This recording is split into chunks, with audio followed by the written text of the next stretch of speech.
And we are live. I'm back. Before class captain will come and flog me. Queenette Enilama is our appointed class captain. Wow. It's been a very, very eventful day so far. I bless God for his mercy, for his goodness. Wow. All right, where are you all? Where are you all, guys? Come on. This is the second half session.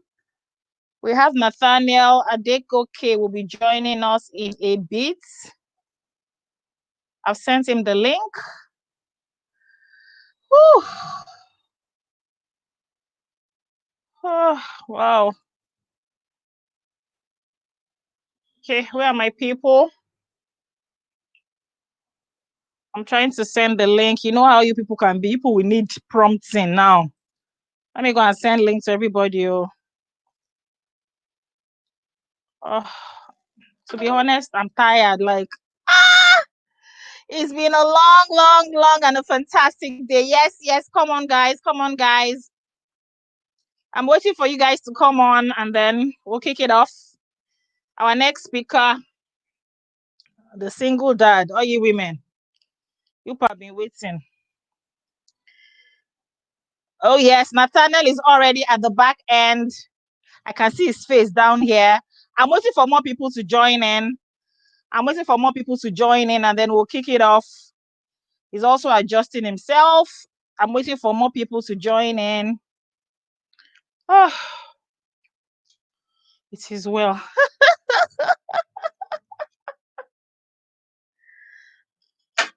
Honestly, don't let anybody deceive you. Doing an online session, how do they say it? It's as exhausting as doing a physical live session. Let me not lie to you. It is as exhausting as a physical session. All right, I'm waiting for more people to join us. Let me send to the Telegram group because there was a Telegram group so that they can all come back. Let me send to the Telegram group. You know, we always want people to remind us of things. So let me be good enough to remind them. And then I'm bringing Nathaniel up. Nathaniel, I can see him. He's ready. Ready. Wait, ready. Okay.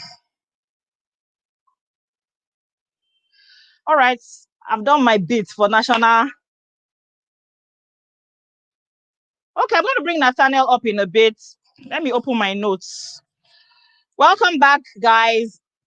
If you're just joining us, thank you so much. If you were here in the first half, fantastic. You already know you gained so much value.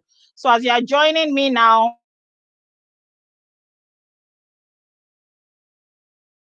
let me see. So Nathaniel can know that. All right, there you see, there's Nathaniel. Hello, Nathaniel. Can you hear me? Can you hear me, Nathaniel? Hello? I can't hear you.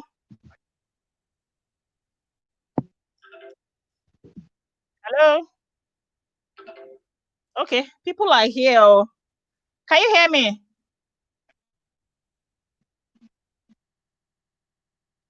Nathaniel, I can't hear you. And all the women that are here, they'll vex for me if they cannot hear you. So please, whatever your audio is, what's happening to your audio? Let us know. Hello, Nathaniel. Yes, I can hear you now. Please, we must hear you. All the women have been waiting for you. See people sending me registration. I wish I could show you my phone right now. Hello, can you hear me? I just shared it again. Yes, I can hear you. Oh, wow. Thank you so much. I just wanted everybody to know that you are here. I'm going to put you on the bench for a while. Okay? No problem. It's not as if I've removed you totally. I just wanted them to know that you're around. Okay? That's fine, yes. Okay, that's fine. All right. So guys, you see Nathaniel is ready. He told me that he just shared the link with his people. So I need to quickly send them the YouTube link so that they don't get lost.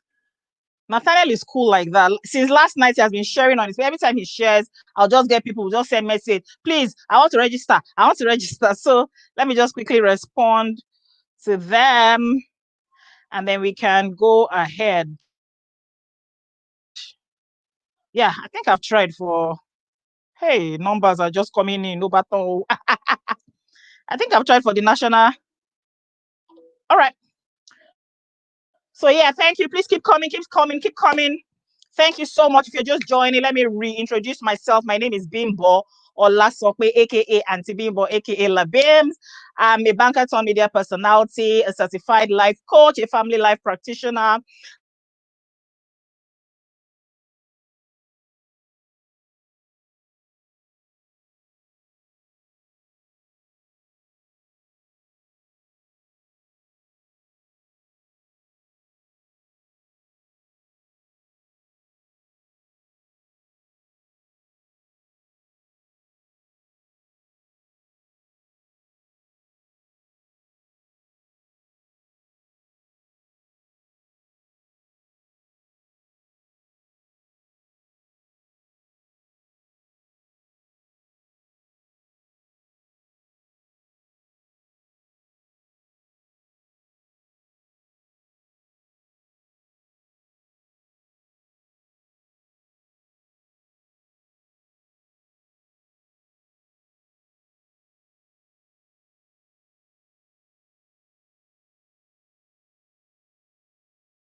Back. All right, guys, I'm back. I'm back again. We lost the network, or I lost my network for a few minutes, but I guess I'm back again. All right, so I was introducing myself, Bimbo Olasokwe. I was telling you all of my achievements and accomplishments. But the most important of all is living my truth is an expression that I started in the month of May to narrate my own challenges, my own life story, and how I've been able to cope and continue to cope along the journey. And of course, as time went on, I realized that I needed to bring in more people from different parts of life, different walks of life, to also come to share their own experiences as well, so that you don't think like it's only peculiar to Bimbo or peculiar to a man or a woman or something. So you've heard different people. We've had Emeka Nobis, we've had Adenike, we've had Lolo. So now I'm going to be bringing on, I don't want to talk too much. Let me bring him up. Let me bring him up. Okay, Nathaniel, you're back on live with everybody. Can you hear me now? Very well. Say Yes, I something. can hear you. Hey, when I hear the voice, come on. The ladies have been waiting. Thank you so much for joining me on this journey, Nathaniel, because it is indeed a journey. It's a journey of life for everyone, for yourself, myself, and everyone that is watching or will catch the replay. So, like always, I told my speakers to send me their profiles. And of course, I had all these profiles that went to Harvard, their profiles were well put together. But I like to introduce people from the perspective of which I have met them and the reason why I decided for them to be part of this. So I met Nathaniel. He was a speaker at an event I emceed, I think it was last year. All right. And he came to speak. And that's where I was like, hey, because honestly, I'm a single mom, but I always look at single dads as the devil. In quotes, so to speak. But like, I just feel like, men are always, but he spoke, he was vulnerable, he was open, he was expressive. And then I started following him on social media. I saw how he treated his children. In fact, he carried his children on his head like this. I was like, most times men don't show all of these things. It's the women that always show it. So I was really, really impressed and wowed. And I was like, if I ever going to put together any event, I will want him to speak. I never even knew that I was going to do Living My Truth anything at that time.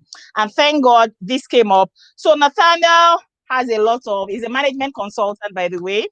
If you need to follow him on social media, Nathaniel Adegoke, all right? And you see so many things. So I'm not even going from that angle. I'm not interested in that angle.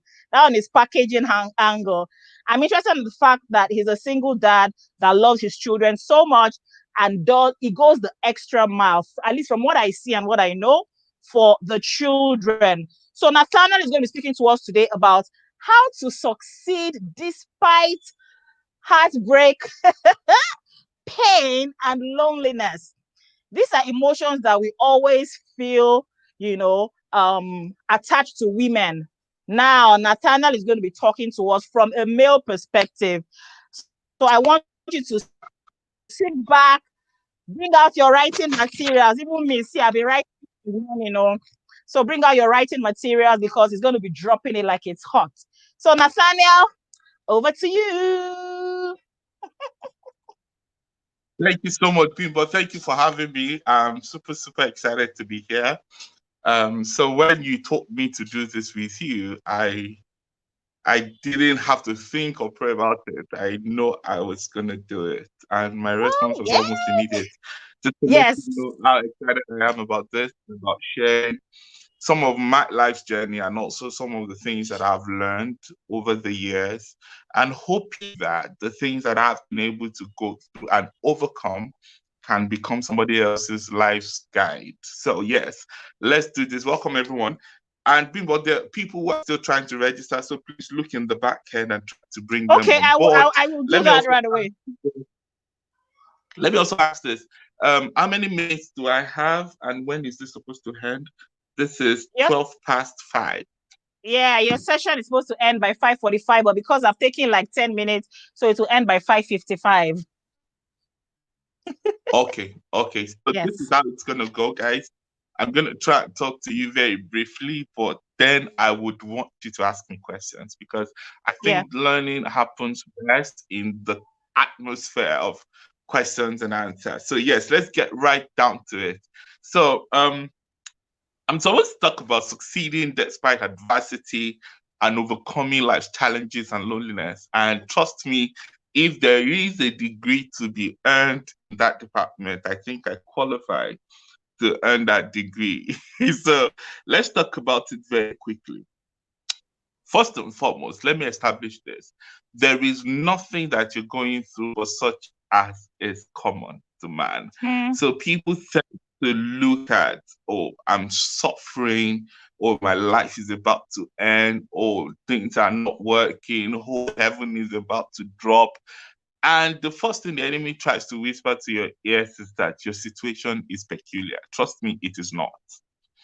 Let me like bust that little bubble.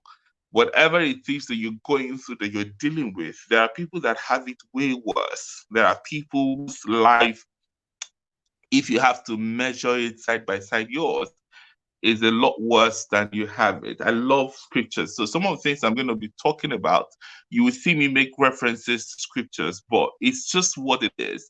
The Bible made it very clear, no temptation, nothing that has come to you is peculiar to you, but it is common to man. But also there is a God that makes a way of escape such that you're not tempted more than you can bear. So if you're going through anything right now, look at yourself in the mirror and say, it's because I can handle this. It's because I can get this. It's because I can do this. If you don't have the capacity or if you do not have what it takes to go through that, trust me, it will not come your way. And I know they say those that compare themselves among themselves are not wise. And it's very true because many times we tend to measure ourselves with other people who are a lot better off. And we don't tend to compare ourselves with people that are worse off. So let me break this Hmm. down. You're walking down the street or you're driving down the street in your Toyota car and then you see someone driving a Mercedes. And at that very point in time, you're imagining how your life could have been different. Maybe if you had made different choices or if you had done some things differently, and you begin to instantly compare what could have happened just because you saw a guy riding a Mercedes. But there are also guys walking on the road, and you could easily have also compared, oh, what about this other guy that is walking on the road who doesn't even have a car? So comparing yourself actually makes no sense whatsoever. You have your life, you have your journey, you have your script that has been written for you before the foundations of the world. So it's not peculiar to you what you're going for, and it doesn't make any sense for you to compare yourself with anybody else. So I'm going to just going right into what I think you need to start doing. First and foremost, you need to sit back and evaluate your feelings. So I do it all the time. I practice mindfulness. I would just sit somewhere, and it could just occur to me that, oh, I'm anxious, or I'm sad, or I'm feeling some type of way that I don't quite like. At that moment, I arrest that thought and that feeling, and I begin to ask questions. Why am I feeling this way? And then I try to imagine what has happened in my day. I try to imagine the thoughts that has crossed my mind in the last few minutes. And I try to begin to say, okay, why did you feel that way? Why do you feel that way? I think a lot of people don't pause to take stock of their feelings, their emotions, and the things that are running through their head. And their head just become like a permanent revolving machine that process things, good, bad, ugly. You just keep processing. You're not living in the moment. You're not arresting thoughts. You're not saying, come on, what is that you just thought about? Why do you feel that way? Is there a reason behind this anxiety? Most of the time, when I'm able to do that, then I can identify the things that make me feel the way that I feel. And in many cases, it's just absolutely worthless and absolutely ridiculous. There was this map I saw a while ago, and it was about, do you have a problem? Yes or no? If you say yes, then he will say, can you do anything about it? Say yes. What can you do to solve it? And then he takes you back. If you say no, I don't have a problem, it takes you back to why are you not happy? Then if you say yes, I have a problem, do you know how to solve it? Say no. So then why are you troubling yourself? Anyways, just go back to being Abuse. happy. So there is ways that we can think about life, think about our thoughts, think about the emotions that we feel, and we can identify the ones that are disempowering and arrest them and say, you know what, I'm not going to thought any any more attention. So yes, my marriage came to an end. Yeah, 4 years going to 5 years now, and I'd always known there was no way on earth I was gonna live without my children. Like, for me, that was not even something that I could imagine. Like, I look at them and I imagine this is my entire world. Like, every single thing I have, I own, I am, is wrapped in this little one. So I look at my son one day, and I told myself, I actually put it on social media, and I put a picture of him there, and I said, he's the sum total of everything I aspire to be. And a few things that I'm trusting God for. That just gives you an idea of how much value I put into what God has given me in those kids. So, yes, when the marriage ended, as for me, there wasn't pain for me because I've survived quite a lot in this life. So this was just one other thing I was going to survive. I was too sure about. But when I look at my children and I see the way it has impacted them, because they love their mother just as much as they love me. And they're at that point where they're now needing to start making decisions and choosing and forming loyalties. Those sort of things put them in some extreme, what's it called? It puts them in some extreme emotional turmoil. Yeah. So, yes, I needed to first identify what I was feeling. And I discovered that whenever I have any negative emotion or negative feeling around the issue of separation and divorce, it was ultimately because of my children and how it was impacting them. So then I knew I needed to focus on limiting the impact of that divorce or that separation on them. And I had to do anything I needed to do. I needed to protect them. I needed to keep them safe, hide emotions from them as much as possible, just shield them and provide them with love and support. And trust me, the moment you start thinking mindfully about the issues and the emotions that you feel, you begin to have creative solution. But many people are dejected, they're anxious, they're sad, they're downcast, and they haven't really taken stock of why am I feeling this way? Why do Mm, I feel this way? They can say, oh, I'm heartbroken. Exactly how are you heartbroken? Is it mm, the loss of a relationship? Is it the loss of a family member? Is it the loss of a child? Is it the loss of a job? Is it the fact that you're broke? And now that you've identified the event, what about that event hurts you? Because some people get divorced and they're excited about that divorce. Some people get divorced and they're miserable about that divorce. The yeah. difference in both parties is what is behind the divorce, the emotions, the actions, the thinking, how they process the event. So if you look at that negative event and you're saying, this doesn't look good on the outside, but there is a greater purpose underneath it, and you start unraveling those other purpose, then it gives you a better way to look at it. So someone was asking me recently, and it was like, how come you're so positive? How come you're so happy? In spite of all you've gone through, I see you're so open about the issue of your singleness and your separation. You talk about it easily. You don't feel shame about it.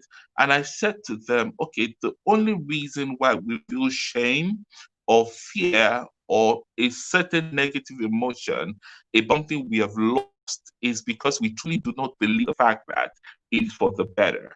So if you look Mm, at the things that you've lost or the things that are not going right, and you can find the underlying positive purpose behind it, your perspective will change.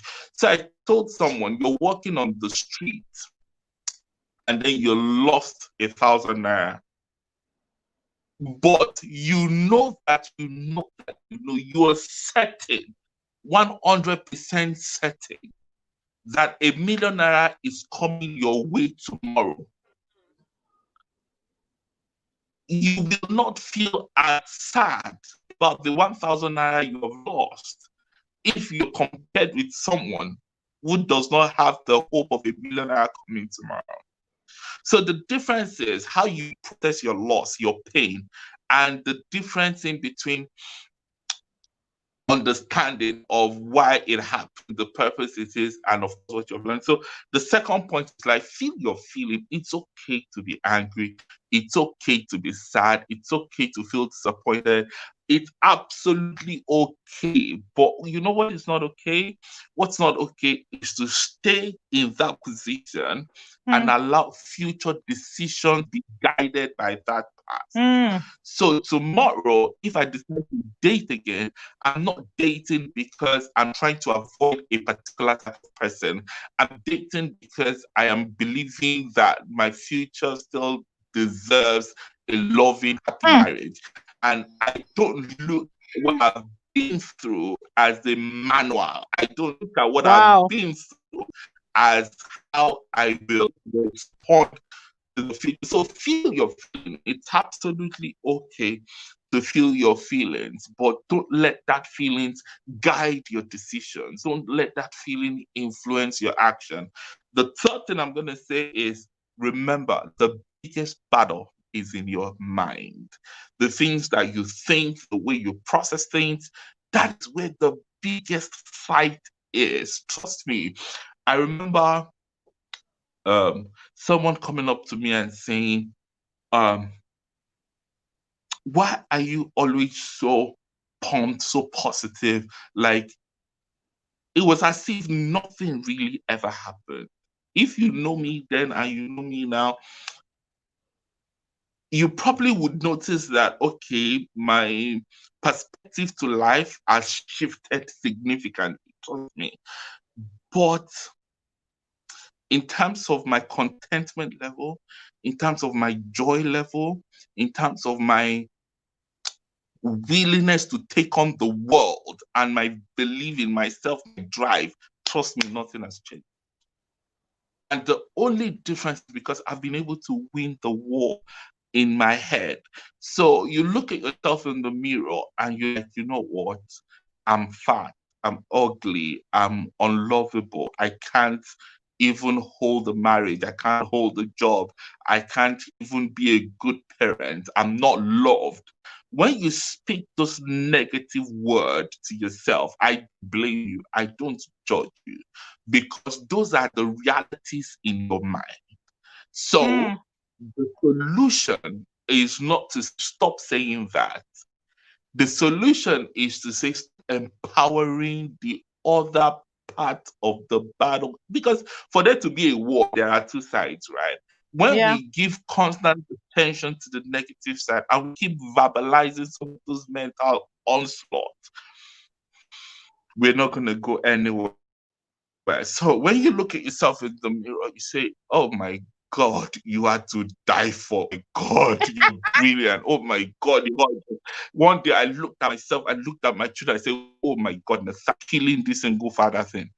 Trust me, when I do those things, they put a spring in my feet, and you will never understand the power of positive affirmations until you start practicing. Yeah. Give or take, nothing might even change on the outside. I'm not Mm. guaranteeing that, oh, the moment you start making positive affirmation, your life start moving in the right direction.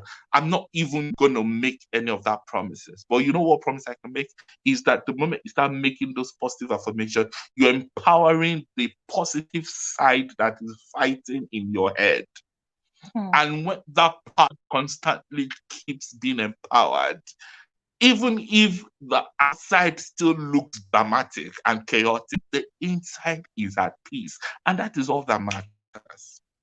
What is going on your inside? I calm. Do you look at tomorrow with hope, with optimism, with faith? Those are the things. And so please remember, the fiercest battle is in your head, your ideologies, your experiences, your background. So I was talking to a very dear friend recently. I was telling her, say, you know what? The biggest challenge with you winning the war in your head is because you've identified too much with your background. You've identified too much with your Mm. upbringing. And you constantly say, oh, this is how I was raised, or this is how I've been taught, or this is how I've always known this. What if I tell you that all of those actually are important, but not more important than the future that you can create? So when you sit back and you're taking stock of your emotions, also remember to say to yourself, I'm not my background, I'm not Mm. the ideologies I was shaped with, I am not my experiences. This is the future that I desire for myself. And trust me, it would begin to show on the outside. So if you know me before maybe 5 years ago, my set of friends are completely different. Like in 5 years, I took a stock and maybe a handful, trust me, maybe two or three people, max four, that Wow. I can call friends and acquaintances before 5 years ago are still my friends and acquaintances today. And today I have a truckload of friends and acquaintances more than I've ever had in my life. The reason is because I began to separate myself from the things that I have thought and I've learned and I've been informed that this is who you are. And I started asking questions and I was probing, I was telling, talking to people. And trust me, the moment you begin to win the war in your head, the moment you begin to realign your ideologies to match where you see yourself in the future, people that look like you, people that think like you, will begin to gravitate towards you. Mm. So I was born and raised in church, and um, I say to myself today, there are a lot of things about organized religion that I really do not send, that I think are absolute BS, but I don't plan or organize my life based on all of that ideology. I plan and organize my life based on where I see myself tomorrow. So I don't want to go too deep into that, because if I go that way, we're here for another 30 minutes. Okay.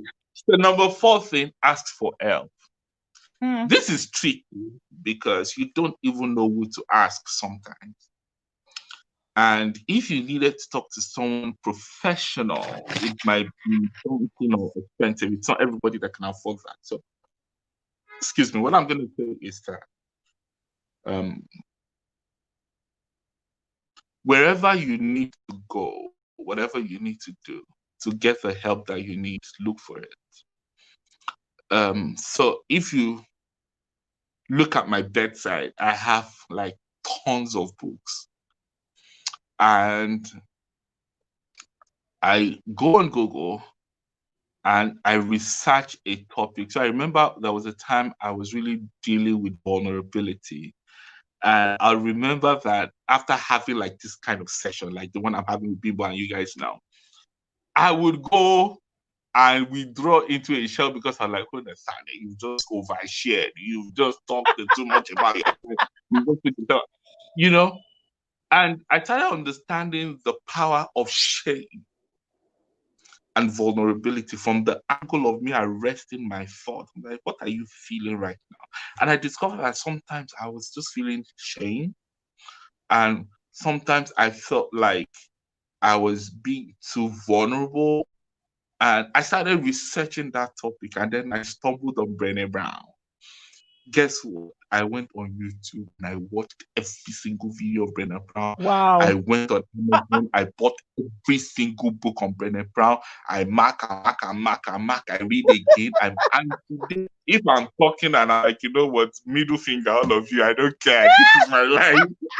It's because I have gone past that. I have sought help. I have found help.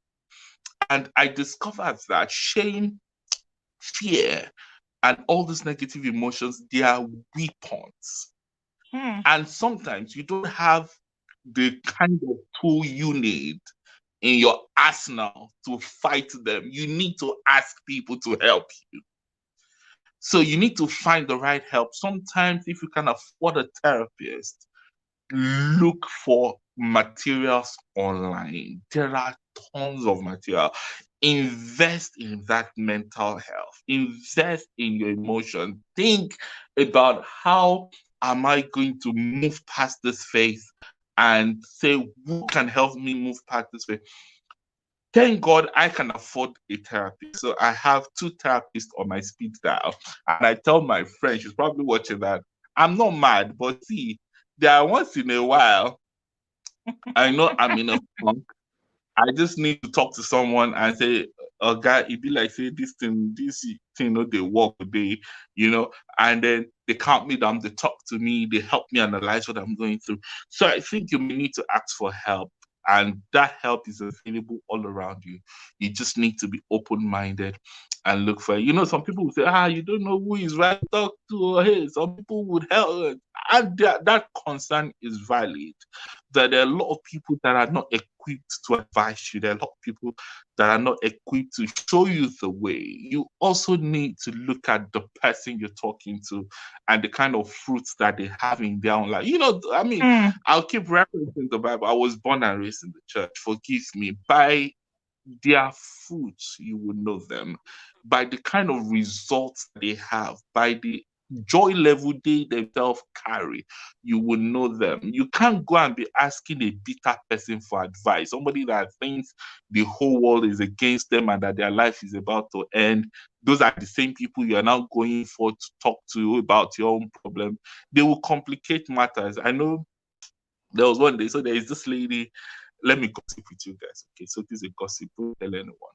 There's this lady that is my friend on Facebook. I mean, she's always talking about, oh, how they're talking about her. And then she said, oh, can you imagine? 5 people have offended me today alone. Oh, Ah, 2 people have. I'm gone. I'm like, you hang on, you really truly monitor your number, the number of friends you have, and you notice when one drops or when 2 drops. I don't know. I have no idea. So you can imagine going to that kind of a person and asking for advice or asking for mm, help. So when I say ask for help, I'm not saying any Tom, Dick, and Harry. I'm saying look for people whose life already exudes kind of joy or the fruits that you yourself desire, and let them guide you, especially warriors who themselves have won that particular battle you're trying to fight, and then surround yourself with the right people. So I have a group of people I call tribe. Don't tell them another secret. When I'm with this one, I call her bestie.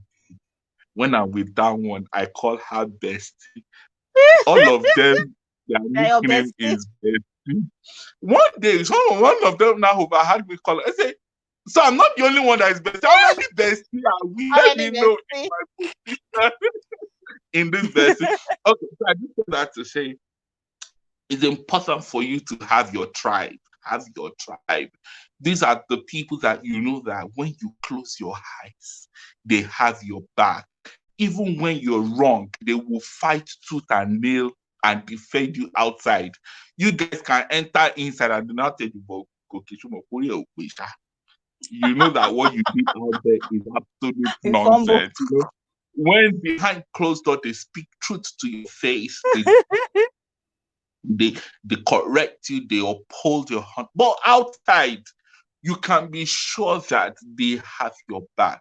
So those are the kind of people that you need to consciously begin to pray about and look for. And it's not going to be easy, especially for people who have gone through pain and challenges. You are afraid of opening up again. You are afraid of letting people, your guards are up. Over the months or years, you've developed coping mechanisms that do not give room for you to um, mingle as shared. But see, another sign that you're healing is that you can go back to your default mode, the mode that is happy, that is joyful, that is positive. That's it, the good in other people. And that is where I'm hoping you would get to. So begin to think and pray and carefully and pick people that you would put in your corner. Remember, he that wants a friend must himself show himself friendly. You need to Friend, also yeah. be loyal. You need to also prove to them that you have their back. You need to invest time in praying for them. You need to send them random messages and let them know you love them, that you miss them, gist with them. But make sure that you have people around you, people that support you, people that uphold you, people that love you, people that honor you. That is a critical ingredient. And someone was like, well, if it was that easy, we won't be talking about overcoming loneliness. If it was that easy to just find a tribe and pick them up off the street and say, oh, this is my tribe, and okay, yes, I get it. It is not that easy. But see, it first starts with consciously acknowledging that not having a support structure, not having a Mm, team of selfless people in my life is not good. So that's number one. And then you come up with a list of who are the kind of people that I want. So I have, I've told you about all my besties. I have these 2 of them that I had to like message one and I say, I want to introduce you to someone. I messaged the other one. I said, I want to introduce you to someone. So what I said, both of you think alike. Your values are 100% the same. You would think they were raised from the same home. They are identical in their head and how they think. How did I manage to have those kind of besties? Is because I have profiled the people that I want in my corner. mm, So I came up with, I want this person to be my friend. person. I want them to have this quality, that quality. And if I now begin to consciously make that happen, I'll discover that all my besties are almost alike by values, the things that I value, that they value, that are important to them. So create your own have to, what did I not tell you guys? So after that, my separation happened. First and foremost, I left the mainland. I used to live on the mainland. First and foremost, I left. I used to live in one of the DRAs there. I came all the way to Lekki. And guess what? I'm introverted, by the way. So I don't go out of my way to make friends, or even if you greet me, just hello, good morning. I'm not likely to stop and ask, "Oh, how are you guys?" I'm not. I just hello and keep it moving. But I moved to Lagos. I was like, Nathaniel, you can't continue on this journey like this. You know what? I joined Polo Club. I joined Sado Club. Wow. I joined Lagos Yacht Club. I mean, like, I started looking for interest. I started another master's. See, I just make sure that I was, I just started like doing things, making new friends. I went to a new church, even though I was like, you know what, I'm not making friends with church people right now. I'm not about that life. I've done that all my life right now. I need people that are not. I'm not saying you should. I'm just saying what I did at that time. And Yeah. trust me, people that I have met in the last 3 years, and the journey has been fantastic. So yes, that is my advice. I was able to do all that in 30 minutes. Wow, wow, wow. So I want to leave some time for questions. While I wrap up, let me just say this as a reminder. There is nothing, there is nothing you're going through Mm. that is peculiar to you. Imagine how bad your situation is. There are countless people that have it worse. The moment you can settle that reality and you now say to yourself, I am not going to wallow in self pity. I would not sit in the, I would sit with sacks and just allow grief to overtake. I'm going to improve myself. I'm going to wear my makeup. If you're a lady, well, guys wear makeup too now. Yeah. I'm going to do what I have to do.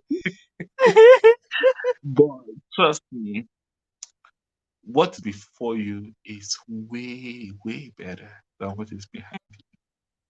Mm. You think, oh, I've lost something. Trust me on this.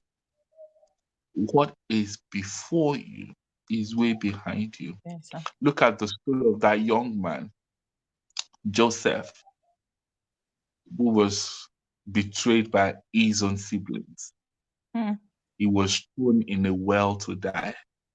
They changed their mind and sold him as a slave. Mm. He got to a strange land. He was working diligently. Out of the prison, he got a break.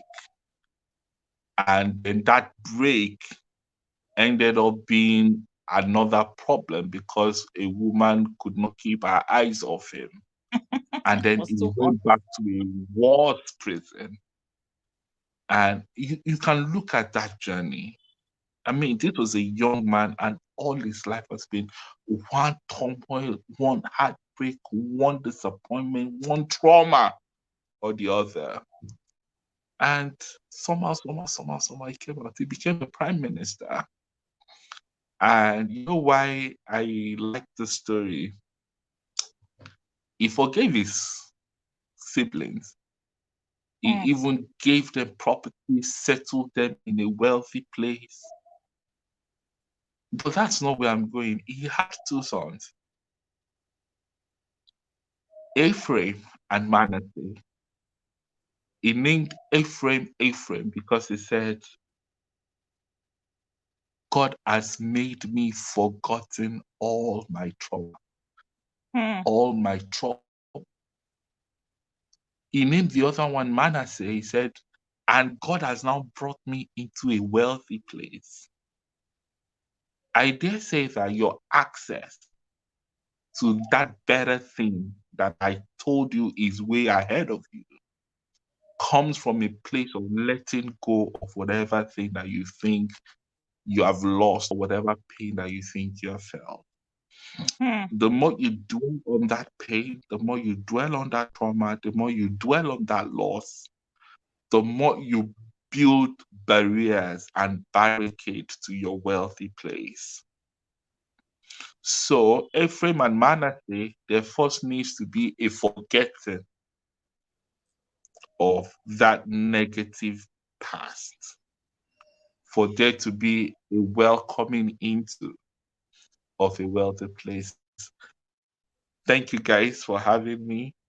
I, Oh, I I would wanted to want to cut it. take questions. You know I the have funny thing, those like, a lot of people have sent me messages. They were like, Bimbo, please, this time is too short. Let them talk for 2 hours. I said, no. Yoruba will say shoki lobeoge. That means a little, just a taste. Then you can follow them on their social media platforms, get to know them, and you learn more from them. So, guys, if you have any questions for Nathaniel, please drop it in the comment section. Nathaniel, wow. I thought when I heard you speak last year, I thought I'd heard it all. But today was another side to you. I mean, another side, another mind-blowing, eye-opening, thank hearts. you, I don't even know what to say. Thank you so much for choosing to come on this journey with me. I'm saying it again. The interesting thing is, thank when you. I reached out to you, please guys, can you see the comments? Can you see people's comments? Let me ask first. Nathaniel, can you see people's comments? No, Hello, I can't. are you using your I phone? can't. How do I see it? Are you Okay, using your okay, I'm phone? seeing it now. Oh, okay, all right, fantastic. So that you can see how they've I can been. see the comment. Okay, so you can scroll, you can see how people have been saying all sorts. Guys, don't just drop comments, ask questions. Oh, so many times guys don't talk. This guy is talking now. We'll ask questions. Mm-hmm. So, why are you peeping? So, the funny thing is, when I was going to start this session, I mean, when I decided to do this summit, you were the first speaker to say yes. I'm telling you now on national internet. You were the first person to say yes, and it just blew my mind. As in, it made me very positive to go ahead to ask the other speakers, because I was like, if this guy says no now, what will I do? But like I always tell everybody, anything I do, I always put God first. I'm unapologetic about that. Prayers, God is one of my sessions, is one of my strategies in anything that I do. So before I did this event, I prayed, I fasted, I did night vigil, and I asked God for the people I should use. Those that he didn't want to be here said no, and those he wanted to be here said yes. I don't know Nathaniel personally. Like I said, I've only met him once. And then I entered the DM, but not for what you guys are thinking, Sha. And I entered the DM to, talk. I didn't even talk much. I just asked, oh, please, I'm having this. Would you like? And he just said, yes, I would love to be part of it. And this is what you've seen today. So, I mean, this is obvious that he practices what he preaches. Like, if he's going to do something, he will do it, obviously. And a lot of what he has said, I've written, like, you might have thought you said only 4 or 5. I've written 2 pages from your discussion. Somebody said, Oge is asking, please, can you give the name of vulnerability coach? Let me put it here so I can see. Can you see that? Yes, her name is Brene Brown, Brene, then Brown. She even has a talk on Netflix. So if you Google Brene Brown, you'll find a lot of YouTube videos and her books. You can also find her on Netflix. She has a show or a talk she did, and it's on Netflix. Brené Brown is the leading voice on vulnerability and shame. She's also a PhD professor that in vulnerability as a study. Guys, are we hanging? Can you hear me?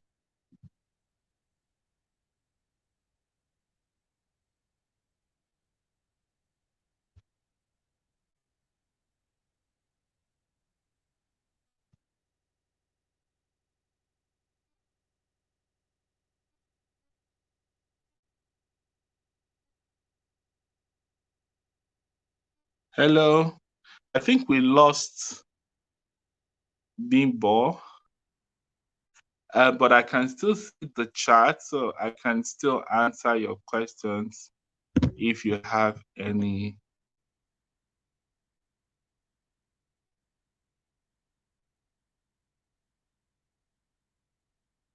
Okay.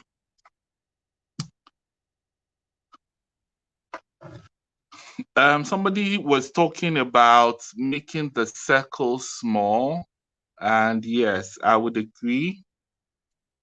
um Making the circle small, yeah. So when I say, oh, you need to expand your circle, or you need to make sure that you have people in your corner, I don't mean like 100 people or like 50 people.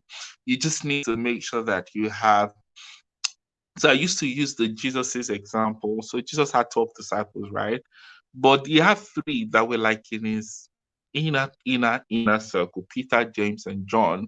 So I tell people that make sure you have at least three. Make sure that there are three people that you can call in the middle of the night and would get on their knee and start praying for you.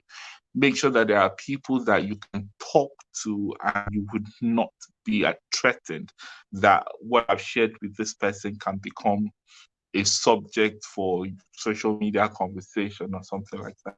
So, like I said, have people in your corner.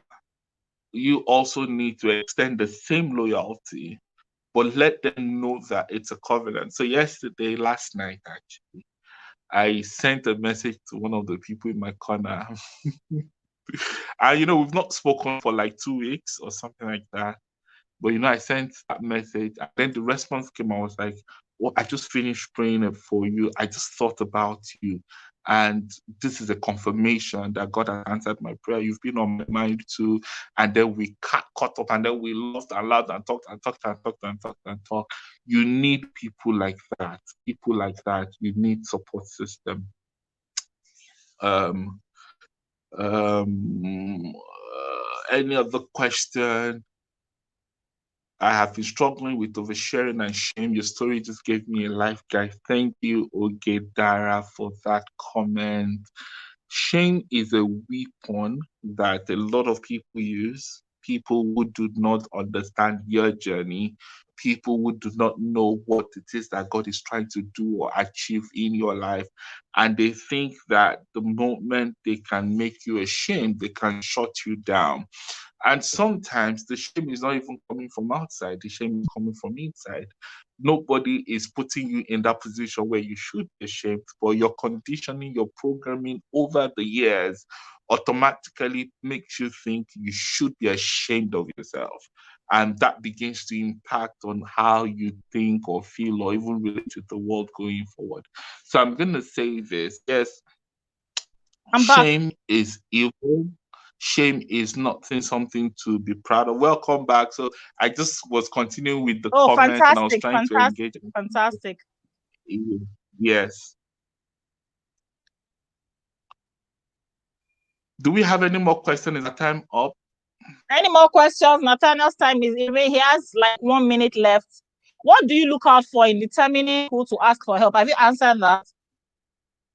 No, I haven't. Okay, so when I'm trying to ask, in the early days, I went with popular recommendation with people who are professional. So I went with professional therapists. So I have two of them at the time. But I know that therapy can also be expensive, and it's not everybody that can afford professional therapy. So, what do you look out for? You need to look for people whose values align with yours, people who have something you desire and are willing to share their life story and their journey with you. So, if there is a couple that have a happy marriage, see, no marriage is perfect, yeah. There is no how you skin this cat. There is no marriage that is without its own challenges. Yes. So, But see, some couples are putting in the work. They know the principle of love, mutual respect, honoring one another, and they can pretty much just shine the light on some of the areas where there is darkness for you. You need to look for such people. If it's career, if it's business, you need to look for people that have tangible results along those lines, but not just physical, not just results that we can see, but people whose values align with yours. They would be a good place to start if you cannot afford a profession. Okay. I hope he has answered that. One more. I just put that up. Can you see from Modupsi? Can you see? I just put that up. Okay, people like this are hard to find. I'm this to some people, but I'm not met someone that will carry my matter on their heads like I do for them. I totally It's agree noisy. that I totally agree that these things are not they're not easy to find in terms of loyal, committed, inner circle people. But I also believe that he that wants to be friend need to show himself friendly. And sometimes you just need to allow people to also warm up to you and give it some time for it to blossom. But I also believe a lot can be achieved spiritually. So if you're someone that prays, you probably want to specifically make that a prayer point and asking that God bring people your way that would be your own Jonathan as a David, someone who would be that ally that have your values but also have your interest and are committed to helping you on your life's journey just as much as you're committed to them as well. All right. The last question from Oluwashe. I just put it up. Oh, do I think it's easier for me being a guy about being Not being shamed. Yeah, okay? I like So that question. I don't think it's a gender thing, and I'm going to break that down. By gender, I mean genetic wiring. I don't think because someone has a penis or someone has a vagina, they automatically think differently along the lines of shame. No, I don't think it has anything to do with gene. I think about unconscious programming.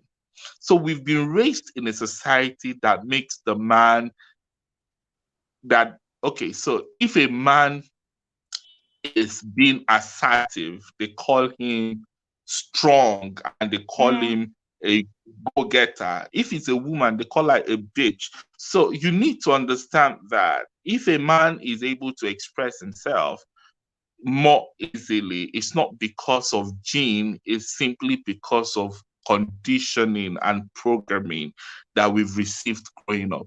I remember, so my siblings are like me. So and I have two sisters. My sisters they don't send you, they would express themselves, they would communicate their fears, they would communicate their shame. They just and I think it comes to how our parents raised us. I tell people every single love I will ever need, every single affirmation I will need on this earth, my parents had already given me. As in, as old as I am, the conversation between me and my dad, sometimes you'll be shocked. My dad still affirms us. My dad still tells us how much he's proud, how much we are the center of his joy, how much without us, he doesn't know how he would live. As whole as we are, I remember in the early days of my divorce, my dad would call me like 3 times a day. My dad calls me every day till tomorrow. I've missed his call today. I have to return it now. And I think the way that I was raised is also the way my sisters were raised. So my sisters would have a different outlook to maybe an average lady, maybe, I don't know. But my sisters would have the kind of outlook I have. But I also understand that ladies have it tougher. I will not even lie about that. I think single mothers go through a whole lot more from the society. And a few people have tried to like talk me down from the angle of, oh, you can't keep the marriage or something like that. But if a woman was in my shoes, she would have received maybe like times 20 of such people that I have received, just to let you know that I'm not downplaying the fact that ladies have it tougher, but I also think that it's not because of genetics, it's just because of our conditioning, our cultural programming. And if we decide to liberate ourselves by being honest and open and being vulnerable, it would, I mean, the world would align eventually, because your own mental health is what's most important.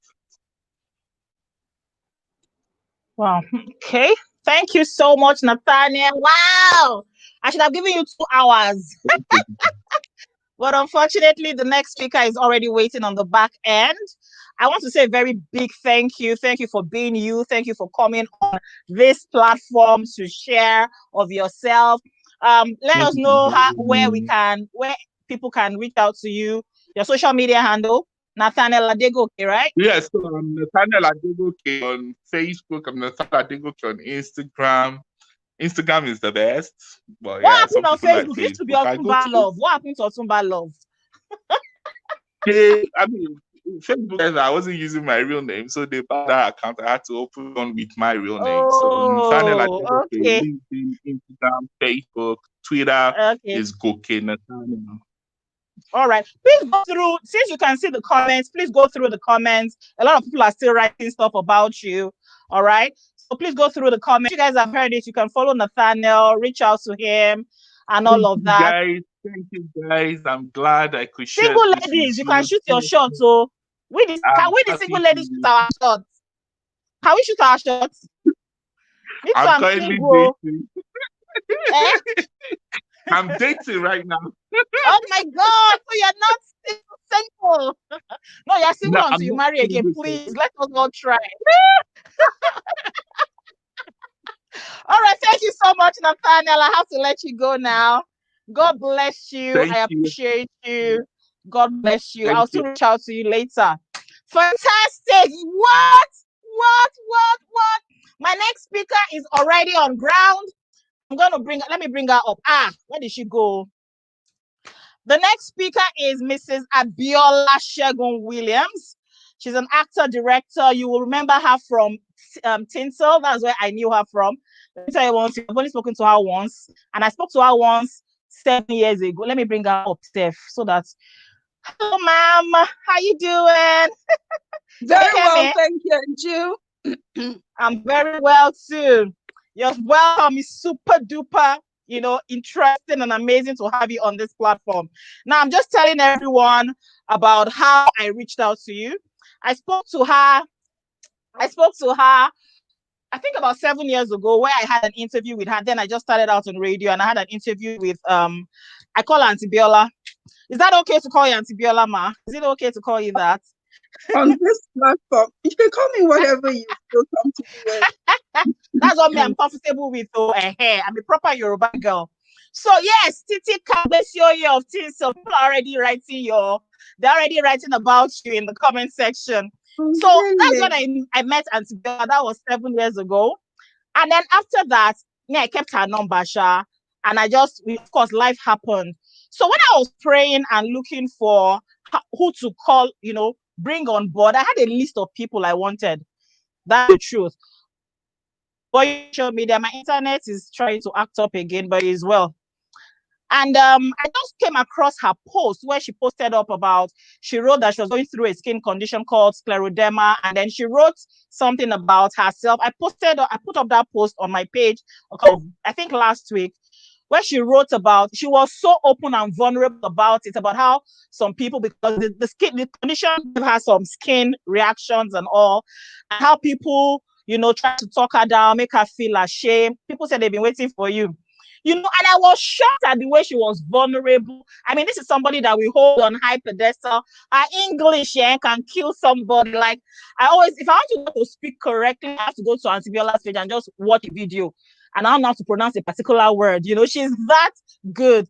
Okay, so I just stumbled on her page and I saw that post and I was blown away, and I started going down her timeline, And I saw that she had been very open about what she was going through. And this is something that a lot of people, especially celebrities, I'm putting celebrities in apostrophe now, people that we hold in so much high pedestal, and they're always covering and sugarcoating things. And this was somebody in her element that was coming out to say it how it is, and no old bed. And I love the fact that she is a God person. Funny enough, when I was going to bring her on, somebody said, she cannot say anything without saying God, though. She should not turn it to church. I said, this kind of person I want, because that is what my life is about as well. If you know me, I talk about God a lot, because the God factor changes the game. So without much further ado, so that I don't eat into her time, I want you to help me make welcome Mrs. Abiola Shegun Williams. She's going to be speaking to us on inspire positive change with your truth. Let me, please, I'm going to talk about that skin condition because I've never heard it before. Scleroderma. I had to go and Google it, and I realized it's a rare condition. And in fact, she has handled it with so much panache. Let me use English. I hope I pronounced that well, ma. Absolutely. I hope I pronounced that well. All right, ma, take over the floor. Over to you. Thank you so much. I'm so grateful for this opportunity, and I consider it a great privilege. Thank you. I am very grateful. Scleroderma is an autoimmune condition that affects all the organs of the body. The connective tissues of the body begin to harden. And when it hardens all the organs. And when I say the organs, I mean the heart, the kidney, the liver, lungs, everything. And then the person dies. So when I got that diagnosis in 2015, I didn't understand what they were talking about, I'd never heard scleroderma before in my life. So I went to Google it. Google can be your friend and it can be your enemy. Right? Because by the time I Googled it and I saw the implications of what the disease was, I wasn't scared, funny enough. And like that person who was saying, you go and call her now, it's just God you'll be talking about. I just broke into tongues. I just started praying in the spirit.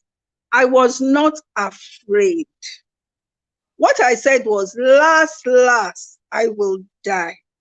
And when I die, I'm going straight to heaven. So there's nobody that is living this world alive. We're all going to die. So I was at peace, complete peace. I wasn't afraid. So what I then did was started talking to God about it, facing God squarely. So you see, there is no me without God. I can't cut myself off from God. So I am not sorry, but I apologize to that person or to the people who feel that you're always talking about God. You see, I'm nothing without God. I cannot exist without God. God is the air that I breathe. And it's not God in heaven, it's God here. So I'll tell you a story.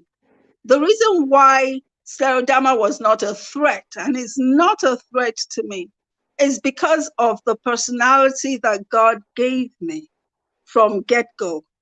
I'm an Ondo babe. And if you know any Ondo person, you know that they're very strong-willed, very in your face kind of people. So when I was very young, I think I was about 9 years old, my father wanted to disgrace me in front of a friend of mine that, this girl, came to check me up at home during the weekend. We were in the same primary school. So she came home, and then my dad, I used to wet my bed. So my dad now said, he washing thoughts or bed, that is, do you still wet your bed, to the friend of mine? I said, no, sir. That is your friend who wets her bed. Thinking that will, I almost died. Because, in school, I was such a talkative. I was so naughty. I was I was a very active child. So I just felt, my goodness, when I get to school, they will kill me if they know this. Anyway, so come Monday in school, this girl started threatening me that she would tell everybody that my dad said I wet the bed. I didn't care. Initially, I was a bit afraid, but then I said, you know what? You can only die once. Once. After that, Not dead again. you know. So this girl now picked the break time because she had been threatening me all the while. So during break time, she now said, so I'm going to tell everybody. So and then just before break was over, she just started singing this song. Tole tole ogborun di ìyàwó jẹun tó palẹ̀. So she started singing that song and she was clapping and singing on my head. So what did I do? I just started dancing. Wow. And everybody now came around me and saw me dancing, and they too joined me and we started dancing. And that was the end. That was the end of it. So after that day, I just used to say, your threat, So I have said that story to say that I confront life. Whatever the lemons that are thrown my way, I turn them into lemonade. If you're going to threaten me or challenge me or blackmail me, I'm just going to take it on and make something out of that. And this is the same thing that I tell my children. Whatever, don't allow anybody to hold anything over your head and say, I'm going to tell, or you have a problem and nobody knows about it. There is nothing new under the sun. Absolutely nothing new. So do not be afraid, do not be ashamed of who you are or whatever is happening to you. Because you see, everybody has their own issues. There is nobody on this surface of the earth who does not have one problem or the other. So after my diagnosis, I just looked at it and it began to affect my health. I couldn't breathe well. I couldn't walk because it was affecting my lungs. Wow. I couldn't walk. Yeah, I couldn't walk and I would start feeling tired. Then my skin started hardening. My skin was so hard. And then, it was affecting my everyday living, basic things like climbing the stairs, like walking, like talking. I couldn't talk for long. Yes. It was really, really, it was very bad. After a while, I couldn't even get up from the bed again. It was that bad. And then my throat was closing up, so I couldn't eat. And then I could only drink or eat very soft, mushy food. My health was badly affected, and if it had gone on, it would have affected the rest of my organs, like the liver, the kidney, and all of those things. So I would always do tests to make sure that those ones have not been affected by it. And then eventually I went to India with the support. I had a lot of support too, because it was tremendous pain. I was in pain 24 hours a day, 7 days a week. Oh my God. My skin was on fire. It was like, if you lacerate your skin and then put pepper in it, then you now put pegs on both ends of the skin and be pulling it. That's how I was feeling every single day. My body was on fire. And then it was like they were pulling my skin apart. They, you know, like somebody stands at one end and another person at another end, and then they were pulling back. How it felt. So I needed a lot of support, emotional, physical, and then I couldn't talk and I could not pray. Wow. I couldn't pray. So I would just be looking. People would call me, I won't be able to pick up, but I could write.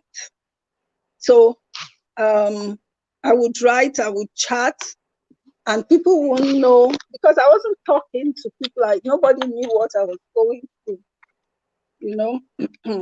Can't see your face again, ma. Sorry, sorry, I had to charge my phone. Okay. All right, so so yeah, so I went through all that difficulty, but I kept asking God, there must be a reason why you allowed this, you know. Not that I was a perfect person, not by any chance. However, I was very health conscious. So I'd stayed away from sugar for forever. I'd stayed away from all those things that easily beset your body, you know, those bad foods.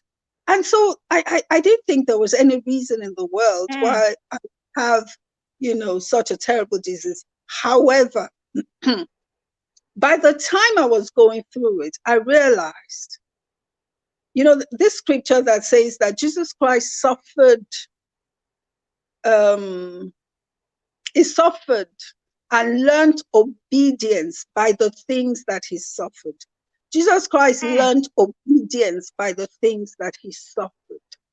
So I learned obedience through my pain.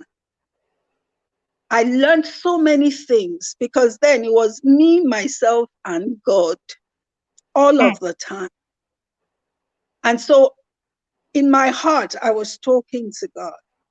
And then, of course, I had to, I was going through a lot of emotional pain. I needed to forgive.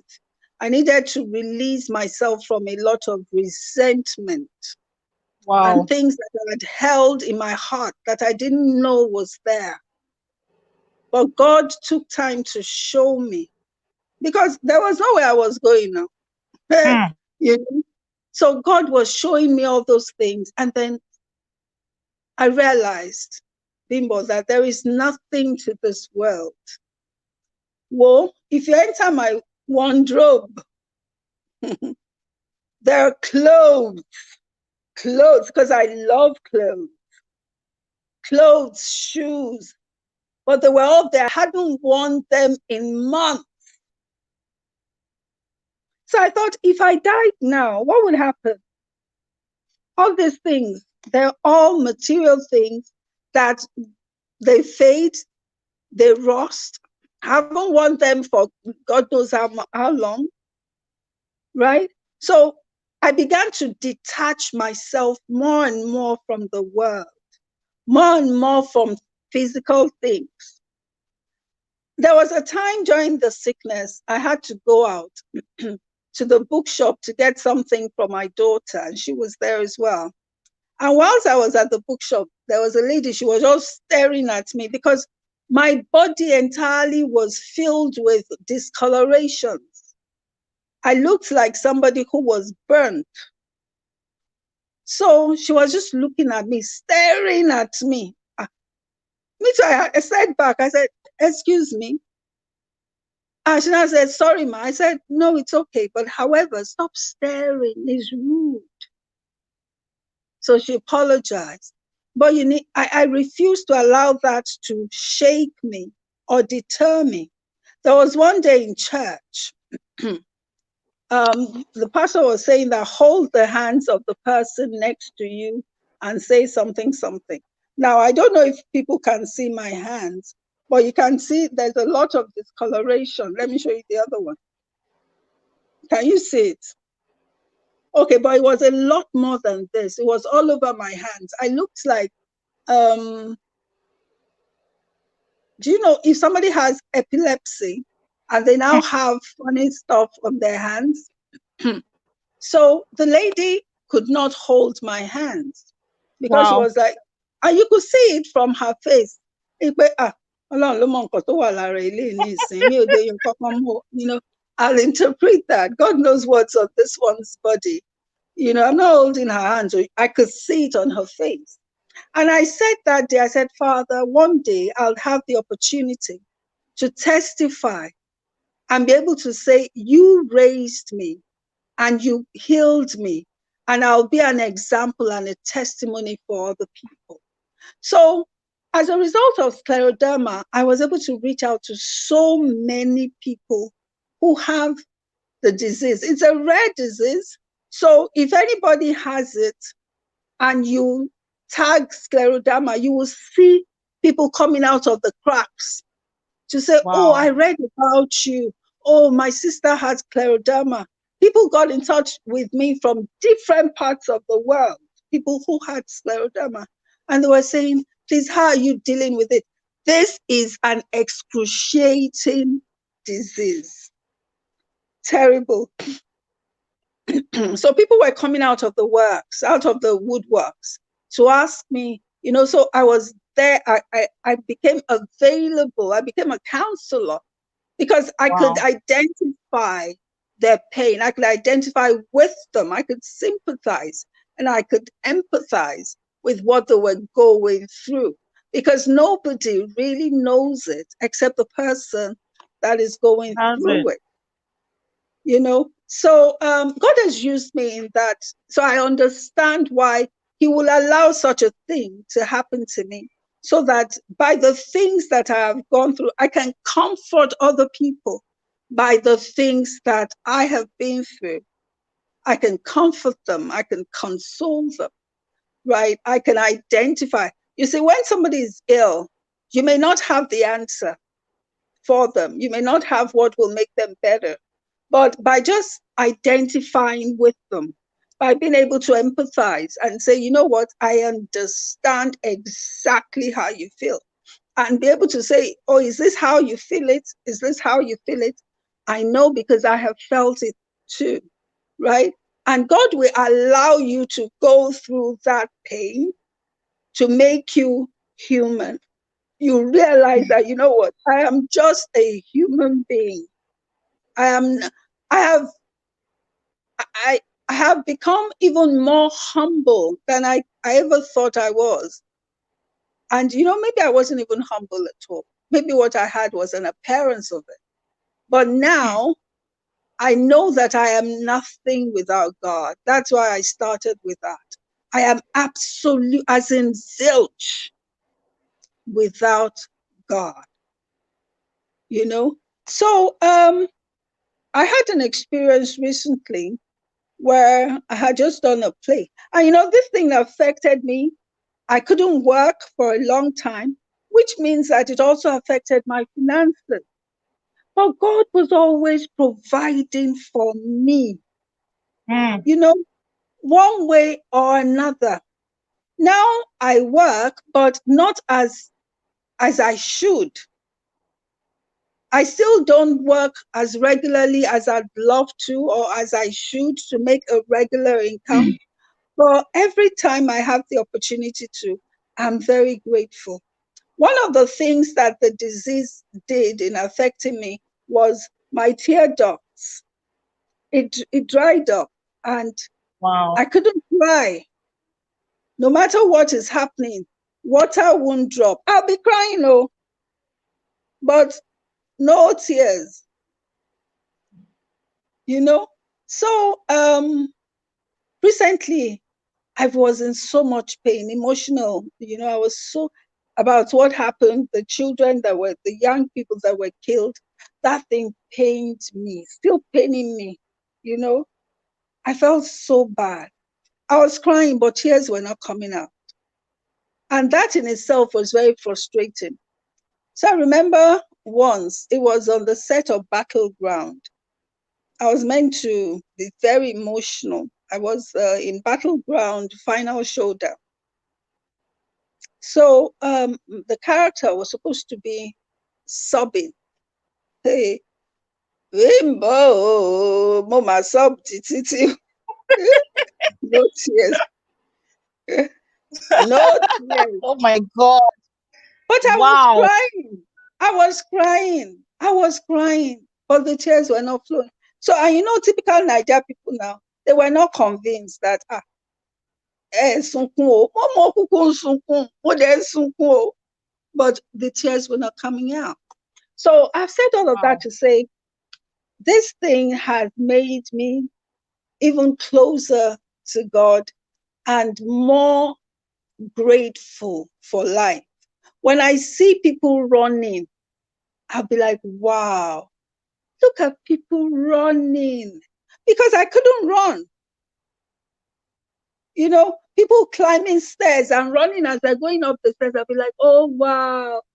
All those little things, I appreciated them. Someone says, I feel like hugging you. Oh, thank you. No, but I'm great. I'm doing very well. I'm doing very well. I see all the limitations on myself, but I'm doing very well. It affected my teeth. Now, some people with scleroderma, it brings out their teeth. Ah, Shamga.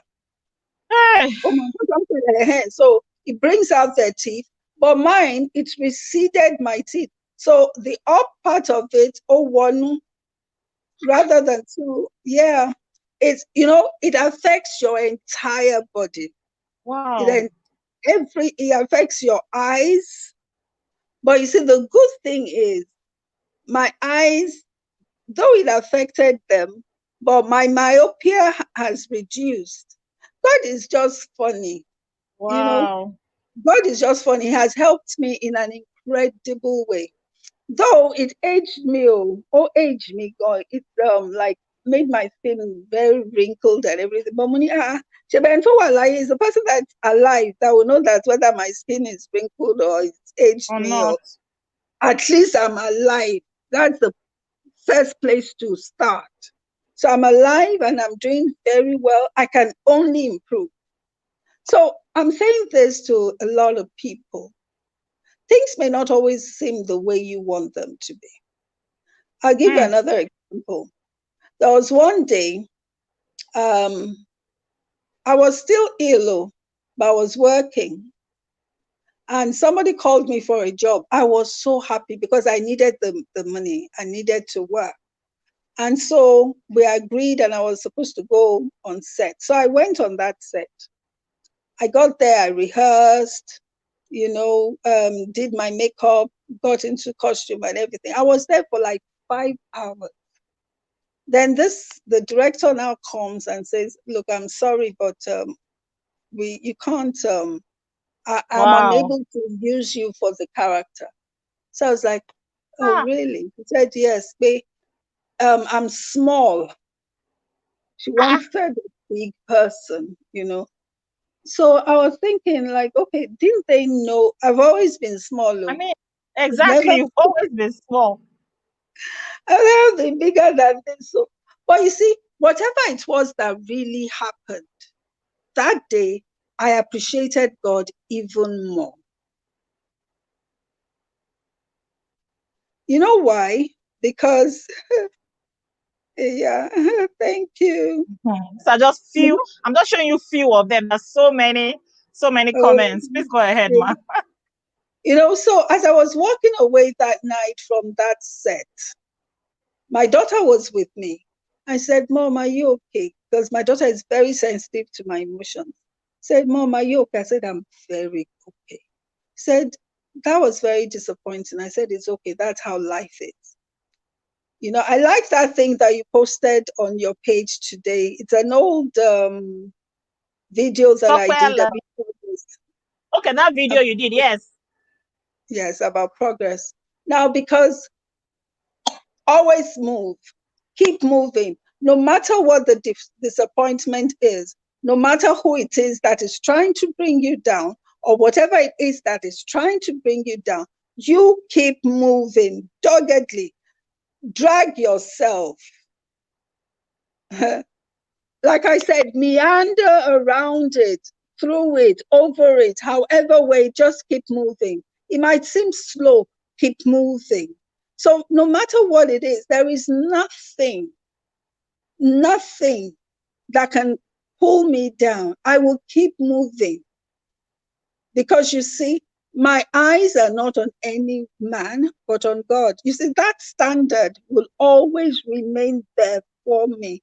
That's why I started by telling that story of me using what somebody was going to use to pull me down. I used it to climb up. So, and I have faced that a lot, and I'm sure a lot of us have faced it in life.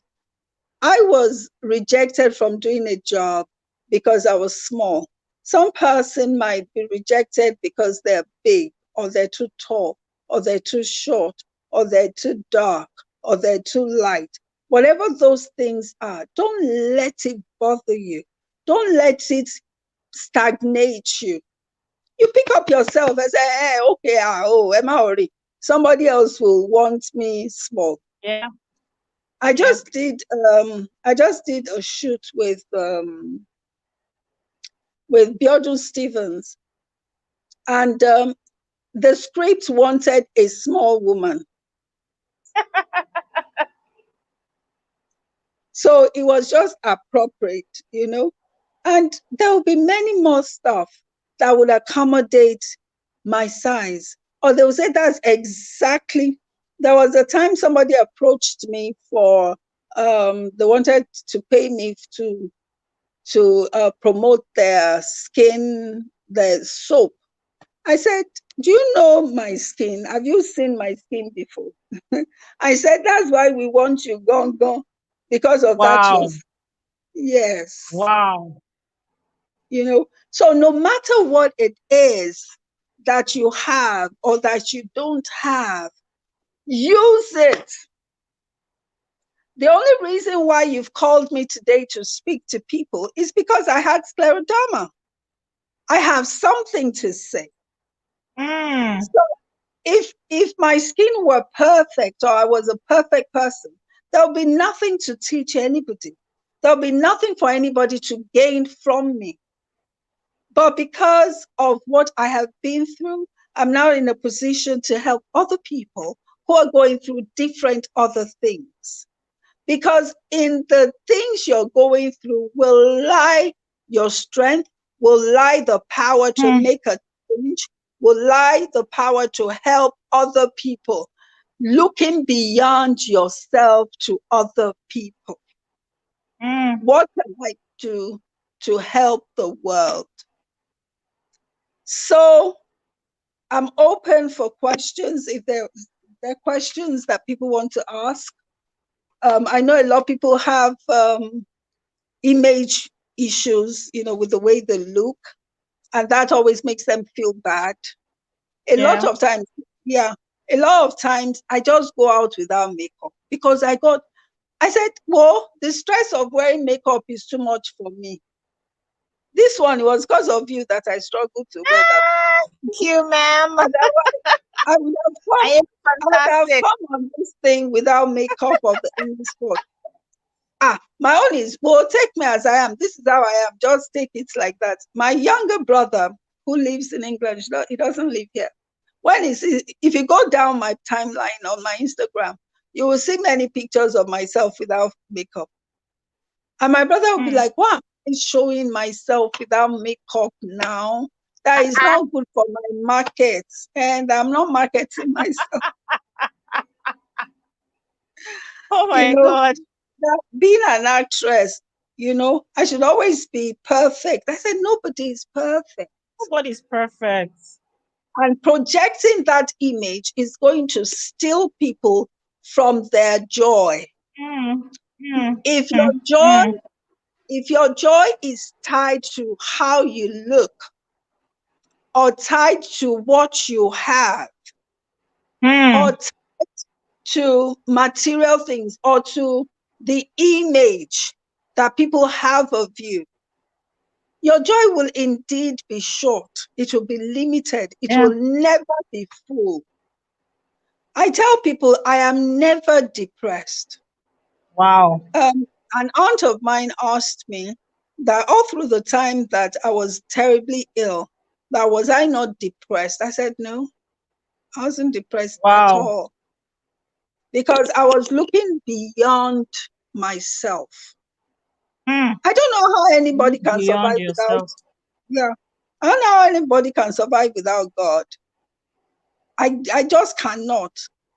So I was holding on to the word of God that you promised me, that you will restore the years that the cankerworm, the palmer worm, the Has locust eaten.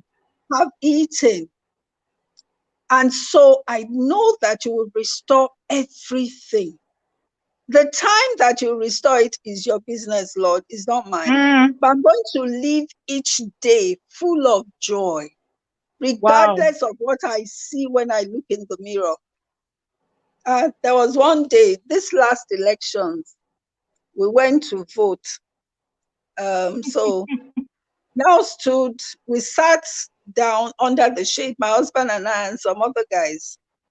So one old woman, elderly woman, oh, she must be in her late 60s or early 70s, now came to me and said that the elderly people are being given the chance to vote quickly so that they can go, that I should come. I wanted to say and explain, but I'm not old though. Is I'm not this thing? old though. But come on, Wow. there was no need. I just said, thank you, ma'am. Okay, ma, thank you, ma. And I bent, I like knelt on my Yes, seat yeah. to show deference. I felt very funny that, oh my, so this thing has really aged me so much that an elderly woman, obviously very old woman, came all the way to meet me. Wait to think, Come yeah, on, that's wow. So, but you see, I didn't feel discouraged. It affected my vanity, but I was not sad because Hmm. number one, God promised me restoration. And if that had not happened, when God begins to restore even my looks, when He begins to restore it, I can look back and say, Sheminori, am I not the same person that was being regarded as an old woman that God has restored? I believe so much in the restoration power of God Yeah. in any situation. So if we can hold on to such things and don't allow people or things that are said or things that we think, because even we can sabotage ourselves by Yeah. our thoughts. So when any thought comes to your mind that will affect you, cut it off. If it is looking in the mirror that it's going to affect you, stop looking in the mirror. However, I was looking in the mirror and I'll speak to myself. Yeah. And I'll Hmm. speak to myself continuously that God is going to restore everything that's been stolen from you. God is going to, because God does not steal, it's the devil that steals. So if at any point in time you lose something, God will restore it if you hold Him at His word and keep holding on to Him and trusting Him to help you, because He never fails. Yeah.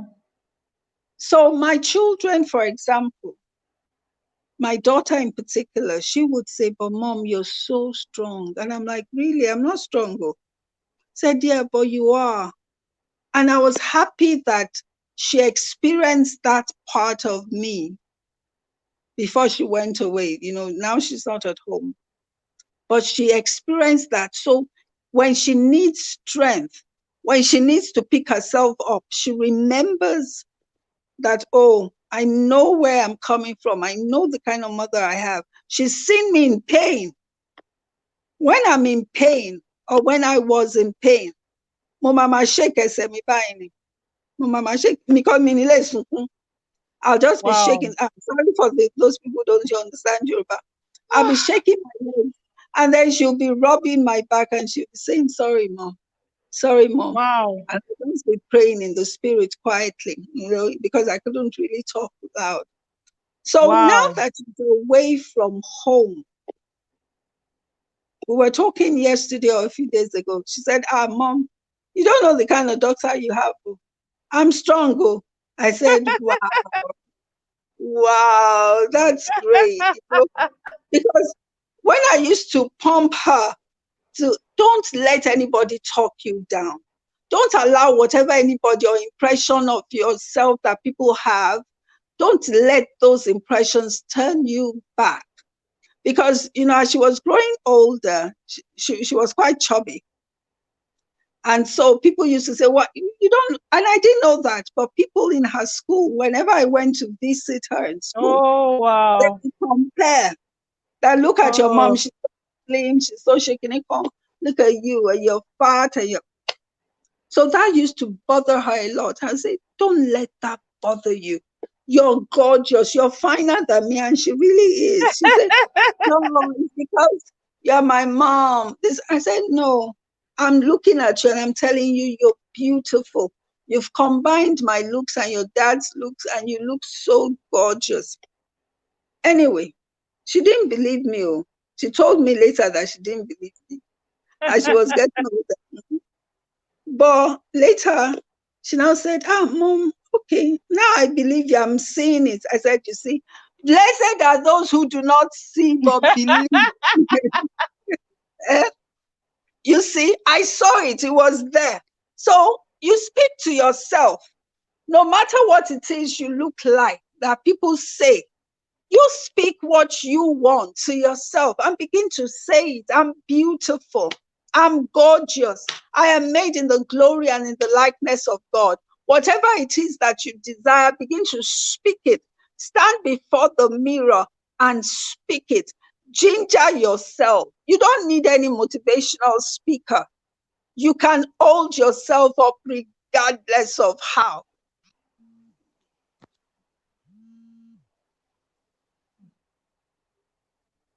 I'm sorry, I went off for a bit. Somebody called me and cut us off. Oh, okay. Yeah. So, yes, I was saying that no matter what it is, encourage yourself and lift yourself up. Don't listen to what people say. Listening to people, they would discourage you. Yeah. I've had a lot of people who don't know what this condition is. Like the one of the posts that you saw, I had taken this beautiful picture and I thought, oh gosh, I was looking so amazing in that picture. So it was, and I was writing about some guy that was in the background. And I was saying that, a lot of people in the background are doing a lot of amazing work. You see a show or you see a drama on TV, but you don't know all the people that were working behind the scenes, that those people are really the MVPs. They are the people who make all this happen. So I was using that picture to illustrate it. So some person now, in reference to it, and say, she DM'd me. Did you see your hand with all those dots on your hand? Please go and pull that thing down. You better, you better go and pull that picture down now. Wow. Yeah. So I now said, oh, they're not dots, so it's my skin. And I was diagnosed with a condition that affected my skin and all that. But that it is even good now. It was worse than that. So I now used another picture, of the same, wearing the same dress and showing my skin. Because before, I would wear turtleneck. It will cover my neck like this. Because the whole of my neck, my chest was affected. My hands all the way, both hands. Wow. My face, and but you see, thanks to makeup could cover stuff. So I now posted another picture with my hands and then I now talked about it. That's probably the one that you saw. Yeah, that's one I There is saw. nothing to hide. I got to a point that I said, you know what? I'm tired of turtleneck. I'm The not heat in this wearing all this. Nigeria, this Lagos. So I said, So I said, look, you know what? I'm just going to show myself the way I am. If anybody is confused and they ask me, I will tell them that, oh, yeah, I had, and some people I'll just smile, you know. But over the years now, it has improved. I'm a lot better. I'm doing well. And God is using that thing to be a blessing to other people. There are quite a few people that are managing scleroderma, the scleroderma survivors that follow me on Instagram. And there's one young lady, she lives in England, but she comes home when it's cold in England. She comes home when it's hot, because you see, some people, there's an offshoot of scleroderma that's called Raynaud's syndrome. When it's too cold, your hands will stiffen. So some people's hands have become, they've been badly affected, you know. But thank God my hands are still okay. My fingers are still all right. But there's some people, their hands were badly affected, you know, and their feet and all that. So when this lady comes and we meet up, we always try to meet up to encourage one another. And she sees me, she's like, wow, how do I still, I'm really trying, I'm really, still trying to look nice and everything and everything. I said, you know what? That's looking nice. It's not badondon. It's not by force. So I can't go and go and die. You have to take me as I am. Because you see, there are times you don't have the energy. There's no energy to be wearing makeup. You're not thinking of all that. Exactly. You just want to be okay. You just want to breathe well. You just want to be healthy. So you're not thinking of looking nice at all. So I say to people, what is most important to you? That's when you begin to live. When you are able to identify the most important things, that's when you live. You don't live by trying to have the best cars or live in the best house. Or what does that mean? It's the person that is alive and living that has the privilege of living in a house at Lekki or at Banana or something. Banana Island. It's the person that is alive, not only alive, but living well, that is living. Not somebody that is being backed by drugs. You see a lot of people, you don't know that they're not well. They're not well, though. It is drugs that is carrying them. That is keeping them. Yeah, that's true. That's true. So if at that point in your life, all you are still thinking of is money and cars and all those mundane things of life, vanity then you don't have sense. Because the most important thing, being alive, living a purposeful life, that as long as I'm alive, I'm going to be touching lives. That's why you asked me and I jumped at it. Yes. Anybody that gives me the opportunity, it's a great privilege to be able to hold somebody's hands up, to be able to help somebody regardless of what they're going through. However bad the situation, live your life the best way you can. Not by pitying yourself, not by wishing you had something or that you were like somebody else. Never wish to be like somebody else, because you don't know what that person is going through. All the things that you see on Instagram is lie. It's lie. Packaging. Exactly. People are just, just trying to be happy, to make themselves see. You too, make yourself happy. And understand that that celebrity or that actor or actress or whomsoever. Look at Chadwick Boseman. Chadwick. Yeah. He was ill. Nobody He knew. was very ill. And nobody knew until he died. Which goes to show you that not everything that you see is real. And I hate fakeness. I hate to be fake, and I hate to see fakeness. I remember the first time I wore a pair of eyelashes. I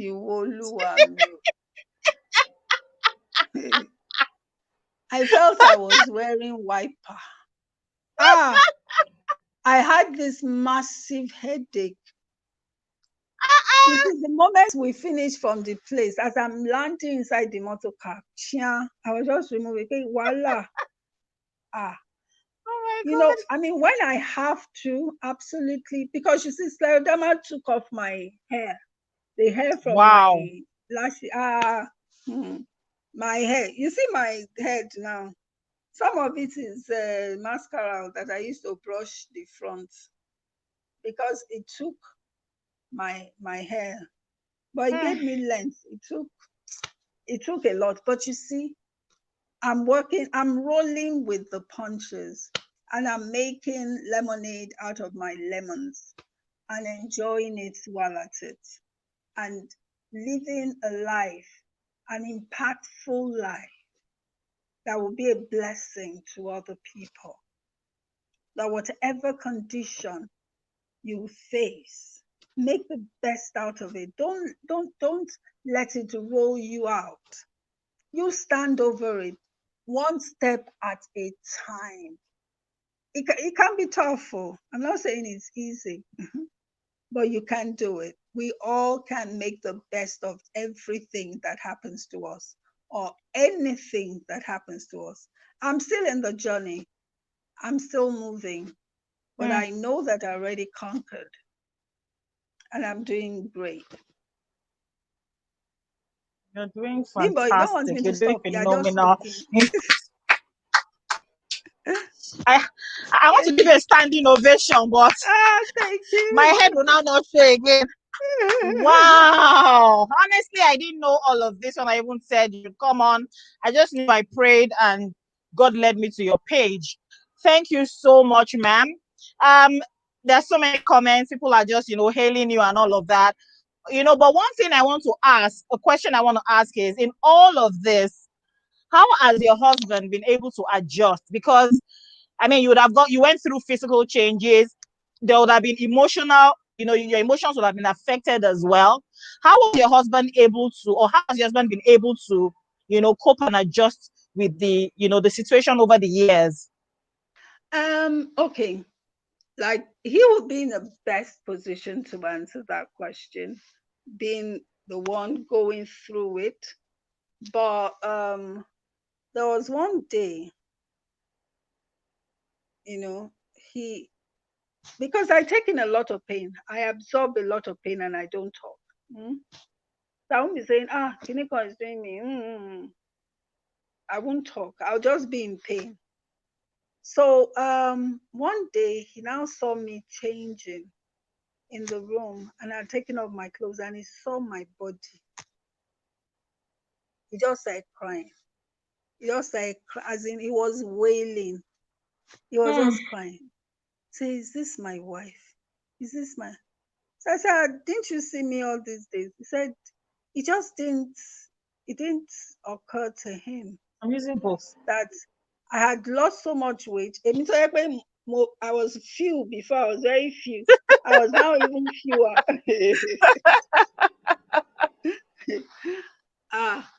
The man was just crying, and then he came and he held me and started praying, and he was God bless praying. God bless him. So yes, it was a difficult period.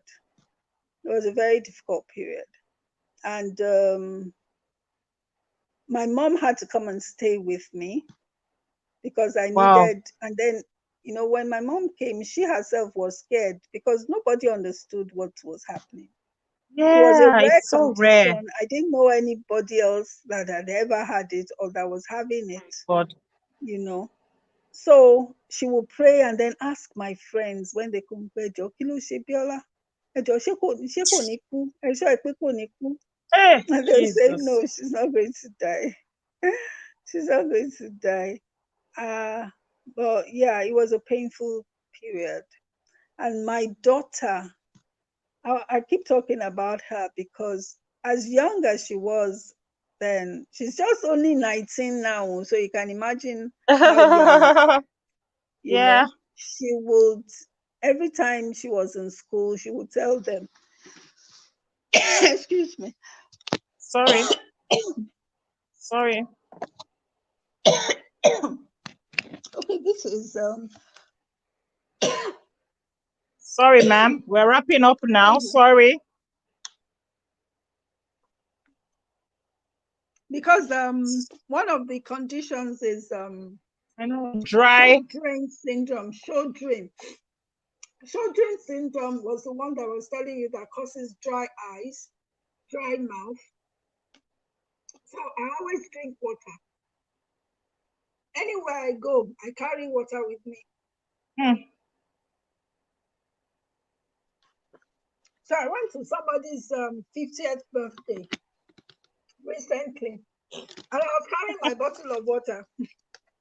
And they said, There's we water. have water. I said, don't worry, I have my water. That's all I drink, water. You know.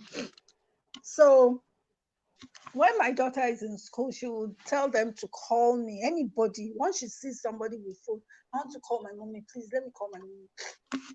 And she'll call me, Mommy, are you okay? I just want to find out that you're doing well, that you're all right. I say, I'm fine. So that child must have been traumatized.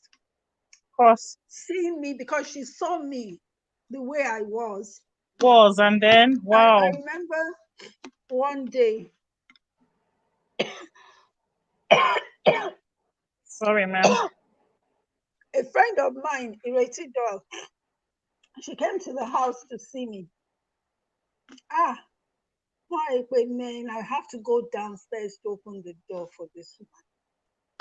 So I came downstairs and just stayed. When she saw me, she said, what's this? Oh, they lost salon. Oh, they're saying, oh, they're saying,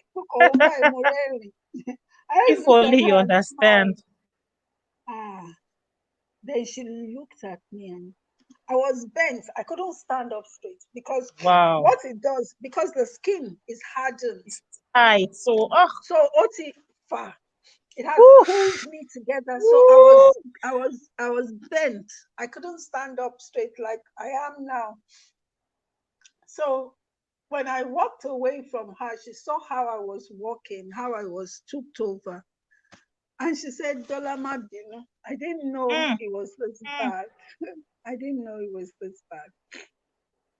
And throughout the visit, she was the one talking. I would just smile and giggle a bit. And I was laying on the bed, on the sofa.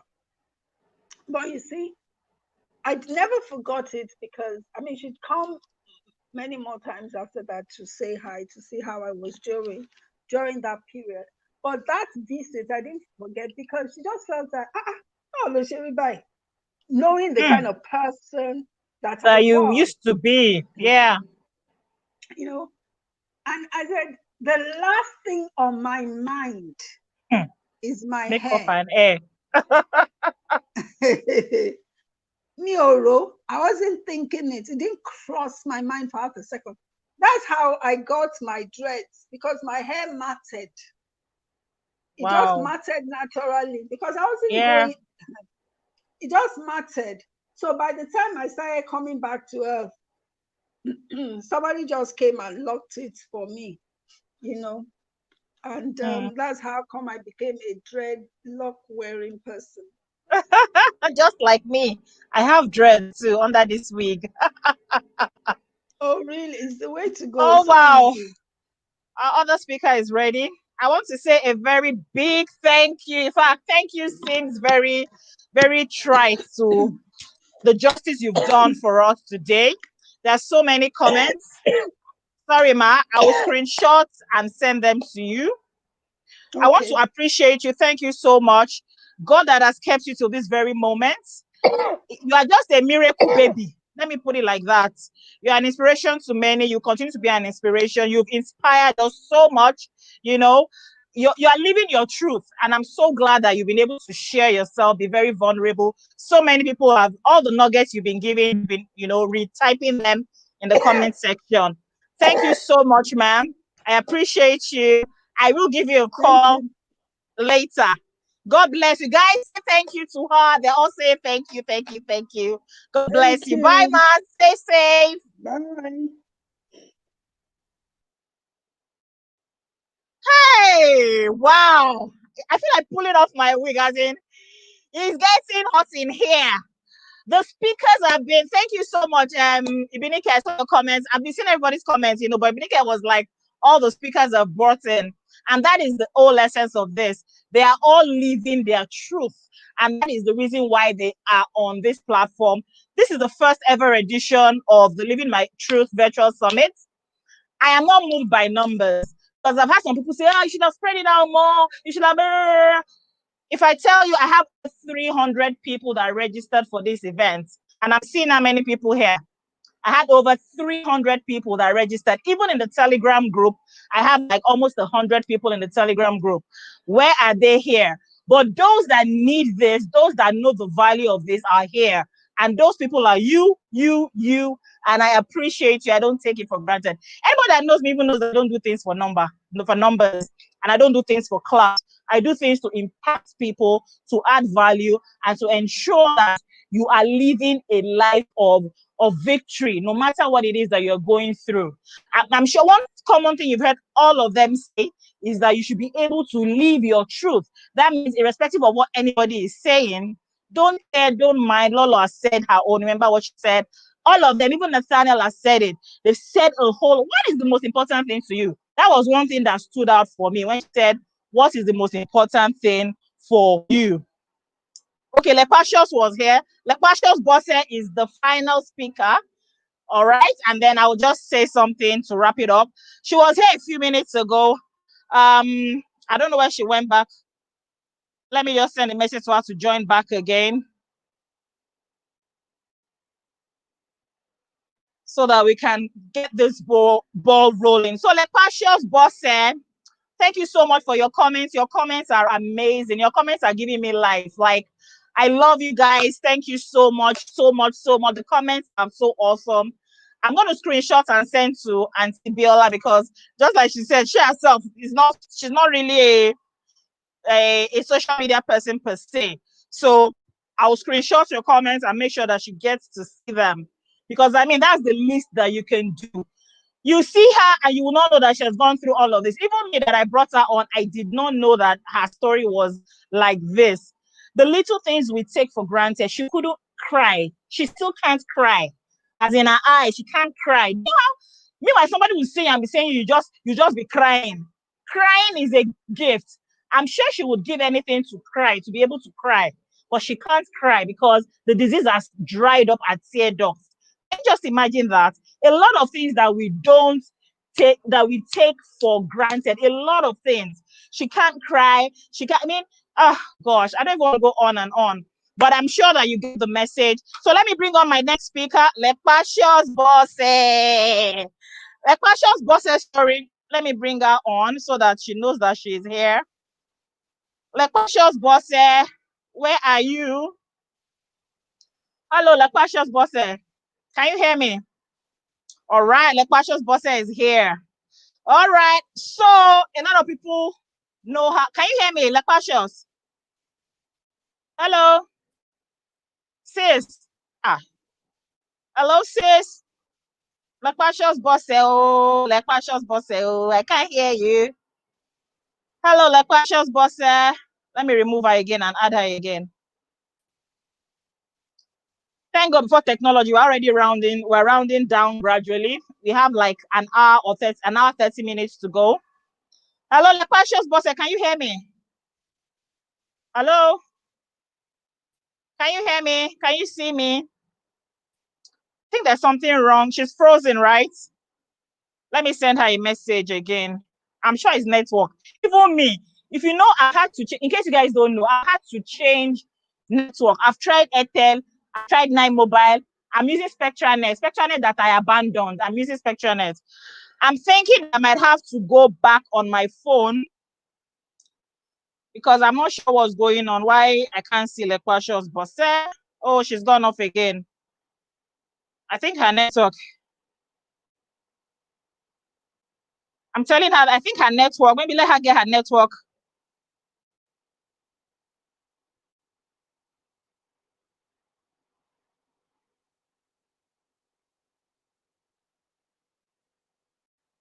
All right, she will soon be back. It's network, right? But those are the kind of things that we have to go through while we're having a virtual summit. But honestly, I know you guys are enjoying yourselves. I'm also enjoying myself. I think this virtual summit beats the physical one.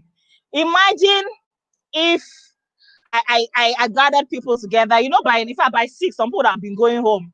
They'd have been like, transport, I have to get home. But this one is the comfort of your house, wherever you might be, as long as you have your phone and your internet with you. And that is why I'll be doing more of this over the coming weeks. I will be inviting different people. Just one person will talk, maybe for an hour and all of that. Because, like I said, living my truth is a movement, is a divine. It's a something divine that God gave to me to do. I started it in May. I started it with only my own stories. Okay, Lekwasho's boss, you're back. Can you hear me? Hello, sis. Network. Why does network want to do this kind of thing? No. Hello, sis. Can you hear me or see me? Hello. I think I have to call her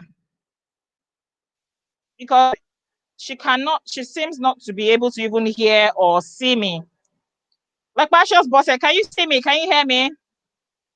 Let me call her. The only thing is network, but those are the challenges. I'm sure we'll get better. Hello, sis.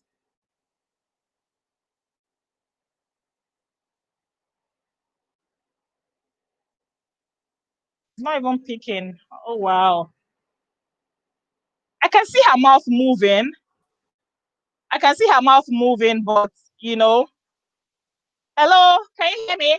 Sis. Hello? We cannot hear anything from you. You are freezing, frozen. Guys, what are you guys saying? Please drop in the comment section. Let me know if it's even. I hope it's not from my end. It's not from my end now. The network is on. Please, what can you see? Please, can you drop in your comment section? What can you guys see on your page from your end? Because I can see Lekwasho, she's talking, but I can't hear her. And I cannot. Auntie Biola's network was so crisp. It was even better than Nathaniel's network. Hello, guys, please. Can you see or hear?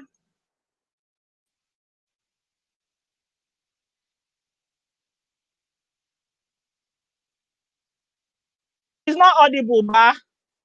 And maybe she muted something and she's not picking. Oh, snap. Hello, sis. Are you there? We can see you, but we can't hear you. I'm trying to call her back again. Okay, you can hear me, ba. Is her, you cannot. She's not picking her phone. Hello, sis. Can you hear me now? We can see you, but we can't hear you. Can you hear me now? Okay, yes, I can hear you. I can hear you. Let me cut the line. Hello, sis. Can you hear me too? Can you hear me now? I can hear you, but it's faint. It keeps going on and off. We can see you very well, but the audio is not clear.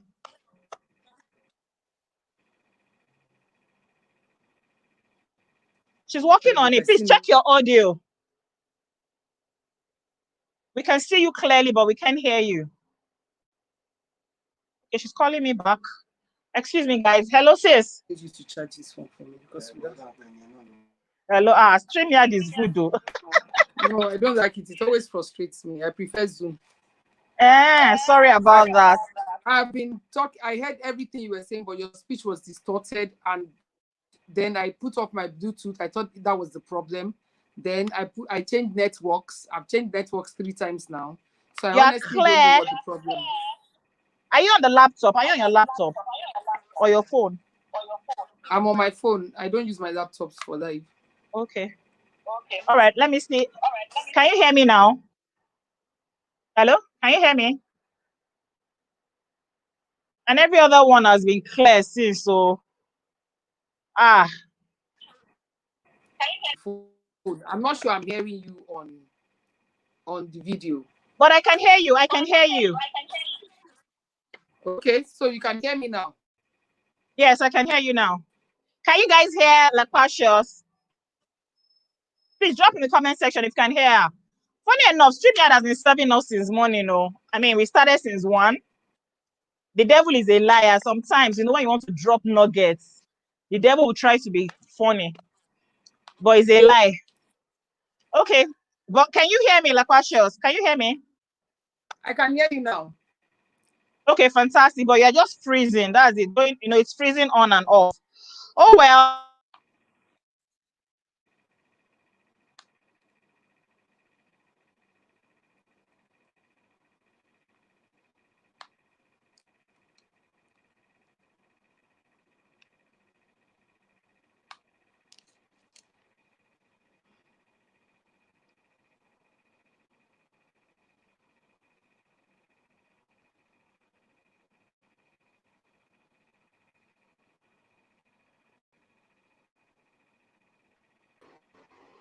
Okay, we're back.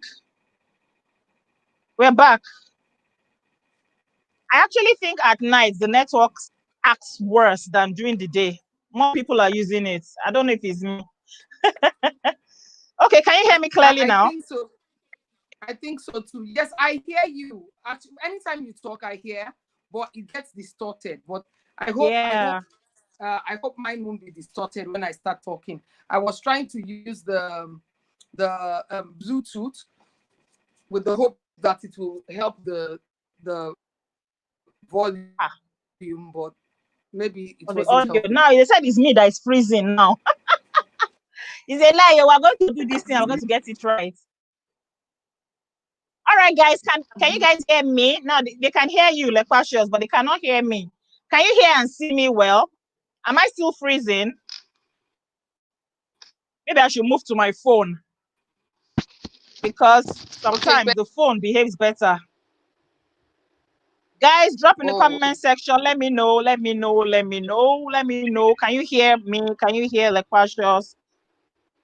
Should I switch to my phone? Let me switch to my phone. Let me switch to my phone. Okay, I'm not freezing anymore. Should we go ahead? All right. I think it has stabilized. Funny enough, yours is now very clear, clearer than my own. Although I don't have power here, I'm using my lights. Okay, so Lepasios Bosse is the next, last but not the least speaker, because I'm going to still be speaking. But Lepasios Bosse is Bosse Ogumboye. I don't know if people don't know that name. It's Lepasios Bosse that they know. A lot of people don't know Bosse Ogumboye. I'm sure when you mention your son, people will be looking at who is that. But when you say Lepasios Bosse, everybody knows who she is. Now, her story is one of great strength, consistency, and resilience. Now, the reason why I wanted her to be on this live is because I remember, Lepasios Bosse used to be very big. She was obese, and she used to call herself Lepasios Bosse at that time. So for me, she's a case of, speaking it to reality, because she was obese. She wasn't big. She was obese, as in she was Ophelia, like very big, and she's called herself like Precious Bosse. She's a comedian, an actress, and an MC, and she will be making people laugh. She even used to use her body size to even crack jokes, and people will laugh and all of those things. So when I now saw her lose weight, I was like, wow, and she lost over 70 kg. In fact, when I was in university, I used to weigh 70 kg. So that's like she lost a whole human being, and then You know, she lost the weight. And then I remember very well, that was some years ago, because I've been following her ever since. I was shocked. I was impressed with the kind of weight the way she lost the weight. So I've been following her since that time, though I didn't know her personally. I still don't know her personally. I'll tell you the story of that one, but let me just quickly run this through. So I saw on her page one time she posted a picture. People had been hailing her. Oh, she now posted one picture and people said, you are getting fat again. You are this one, this one. And I read through all the comments and I realized that people can be very, very wicked. But you know the funny thing, she never responded. Can you remember that post? Can you remember that post you put up, like what she was about? That people were writing all sorts of comments. I can. You can remember. Yes, So for I you to know can. that I've been following for years, I read Yes, I through all remember. the comments that day, and the comments were many. And you know, just she posted up an innocent picture. I think she was at the airport, so I can't even remember where she was. And people started saying all sorts. You are growing fat again, oh, you are doing this one, oh. And I'm like, can you people even remember where she was coming from? This was somebody that was so huge.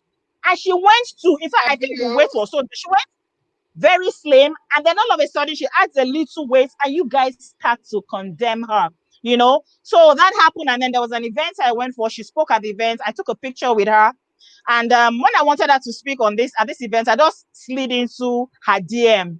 That's how I slid into everybody's DMO. I don't know anybody personally. All of my speakers, I don't know them personally, but you know what, I serve the one that knows them personally, and that is God. So once I entered their DM with all my full chest, they were good to go.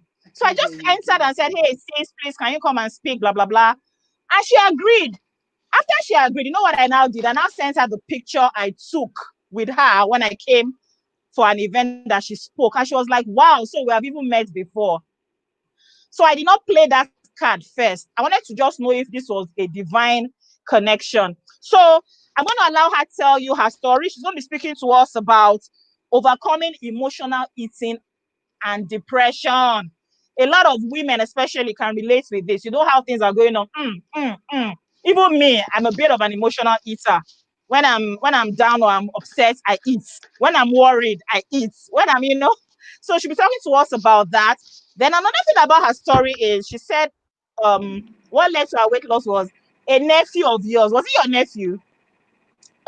Was it your nephew, Laquashos? You said your nephew. Hello, can you hear me? Oh, it's freezing again. It's frozen again. Is it from our end? Hey, Lequasha's nephew said that one day she will sleep and never wake up again. She said that was the motivating force that made her decide to lose weight. So Lequashos, hello? She's waving her hand. Can you hear me? Lequashos, boss, are you there? I can't hear you. I can't Hello? hear a word. The last thing I You heard can't was hear a word. about the Oh my picture God. at the airport. That's the last thing I heard. God, and I've been speaking. I've said so much. I don't know which platform I want to move to now because people here are from Facebook and Instagram and Can you YouTube. hear me? Can you hear me? Yes, we can hear you. People said they can hear you. Even in the comment section, they can hear you. Okay, but I can't hear All you. right. I'm So, reading your lips. I'm actually reading your lips. oh my gosh. Okay, start your session. People can hear you. Start your session. Hello, sis. Start your session. I can't hear you. I can't hear you. I can't hear you at all. But people can hear you. People can hear you here. Oh wow. Last speaker, the devil is a liar. What do we do? What do we do? What do we do? I don't want to do Facebook Live because let me remove you and bring you back. I'm removing her and bringing her back again. I'm trying to think of the alternative or what we can do. Can you hear now? Hello? Yeah, I can hear you. Hello? Hello?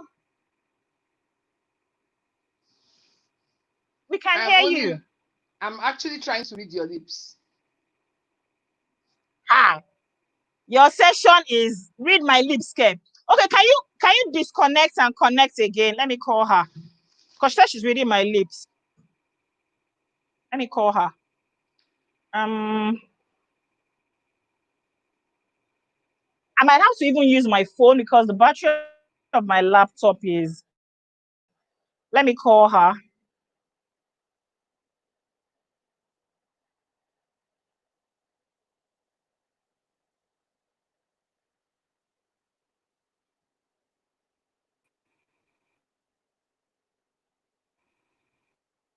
She's not looking at her phone. I'm calling her.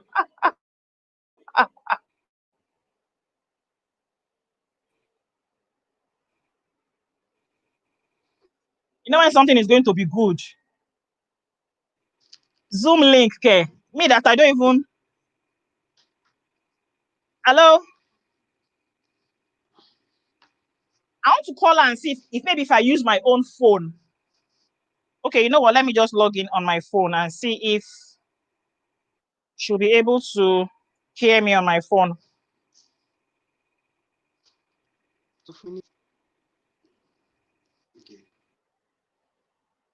We are going to get this done. Hello, testing. Thank you.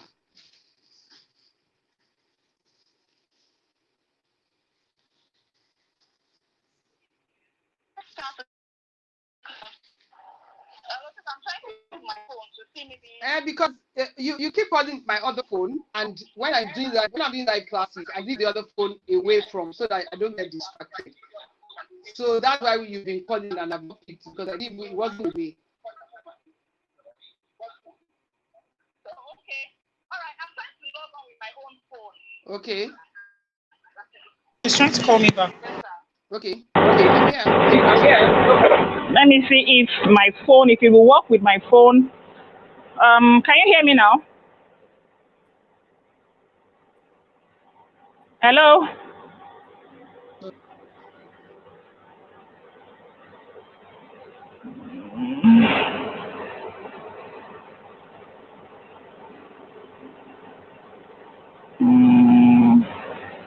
You can't hear me still.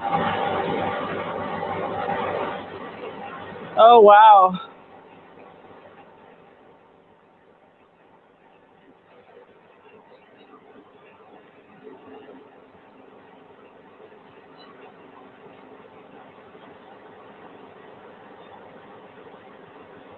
Hello, can everybody else hear me? I'm using my phone, but I can't even see like partials. That's the truth.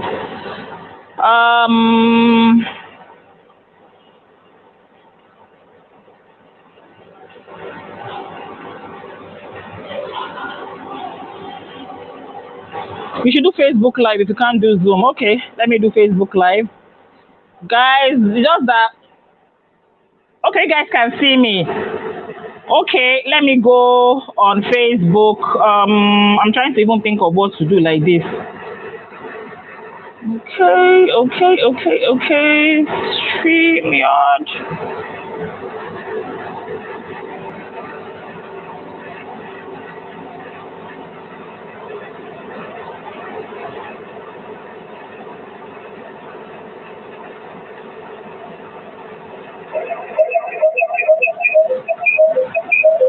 Okay, guys, I'm going to have to go on Facebook Live.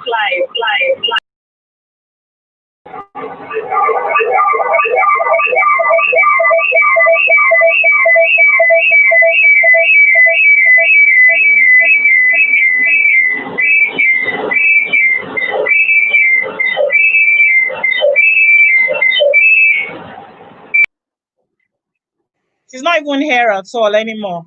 So let me tell her that we'll just do a Facebook Live. Okay, guys? She has totally disappeared, Steph. I can't find her again.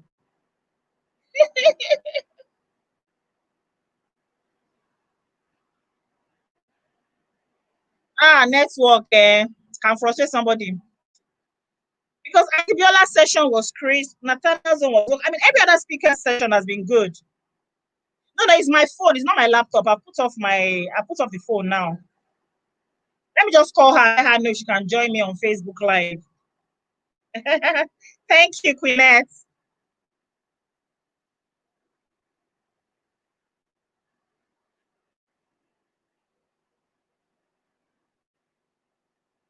Well, how will Facebook Live work? Facebook Live cannot work.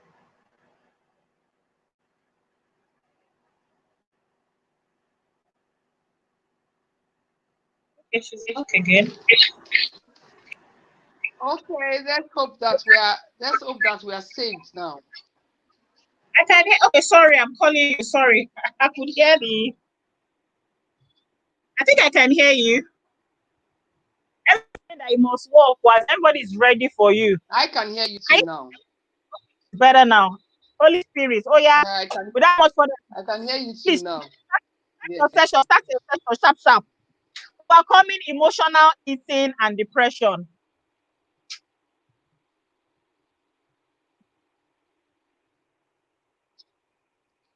Please start your session. Okay. Honestly. Okay. Just go ahead. They can hear you. They can hear you. Go ahead. Just talk. When I start to talk about overeating and depression, it's always funny because in the first place, I mean, if there's anybody that didn't really have a reason to be depressed growing up, it would have been me, because I come from a closely knitted family of two, of four, my dad, my mom, and my brother, and I mean, my family was loving. I wasn't abused. My parents weren't nasty to me. So getting into depression was not something I can even trace. So I didn't even realize, if you had a traumatized childhood and then you are now slipping into depression, you can blame it on the childhood. But I didn't have all those issues, so it didn't occur to me that I was actually deep in depression. I didn't even know that I was a depressed person. Wow. All I remember was that by the time I was in Form 3, I had changed school from Federal Government College Iduani to Ansarudin Girls High School. That's a long story because I wasn't coping very well in boarding school, and they wanted me to come to Lagos, and I'd done the exam for Nigerian Navy Secondary School. Of course, they had given me admission in Nigerian Navy Secondary School. Then I saw somebody else that was going to do it, and I said, "Oh, Daddy, don't worry, I'll cope."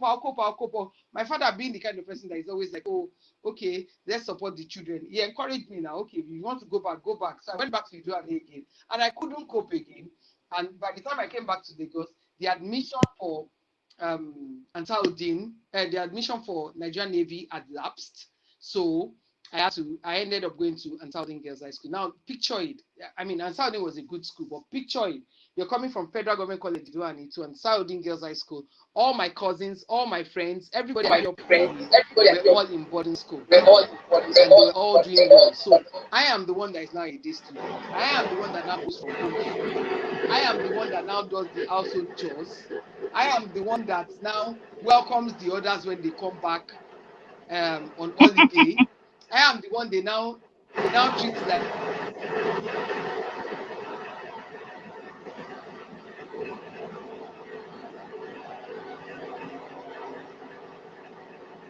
I think we're going to do IG. Okay.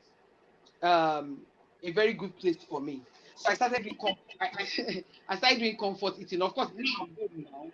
I'm home, and there's access to all the jekuje around the house at that time. So I started doing comfort eating, taking it out on fizzy drinks.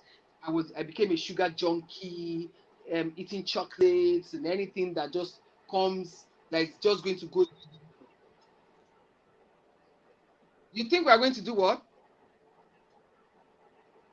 No, go ahead. I was thinking that we might have to do IG live, but I think it's okay now.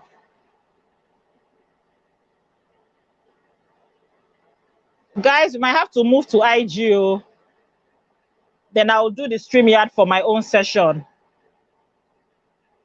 Okay, we're good, but like Precious has gone. Ay, ay, ay, ay.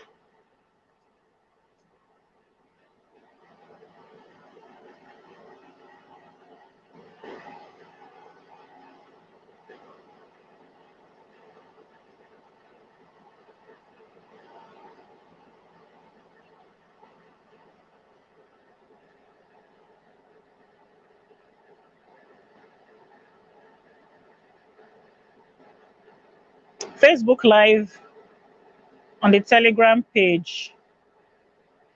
If I even do Facebook Live, how do I invite her on? Me, I don't know. It's IG Live I'll go and do. Let's maybe, guys, I think we'll go and do IG Live, and then I'll come back for my own session on StreamYard. So let me send her a message. I'll drop, I'll do IG Live, okay? All right. Imagine. I'll do IG Live. Let me go and tell her that we should do IG Live.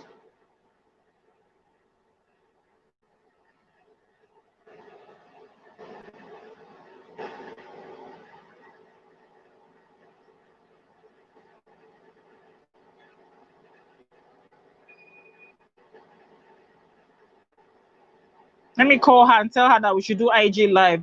Guys, you know what's been happening all day.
To go on IG Live. So sorry about that. We'll go on IG Live. All right.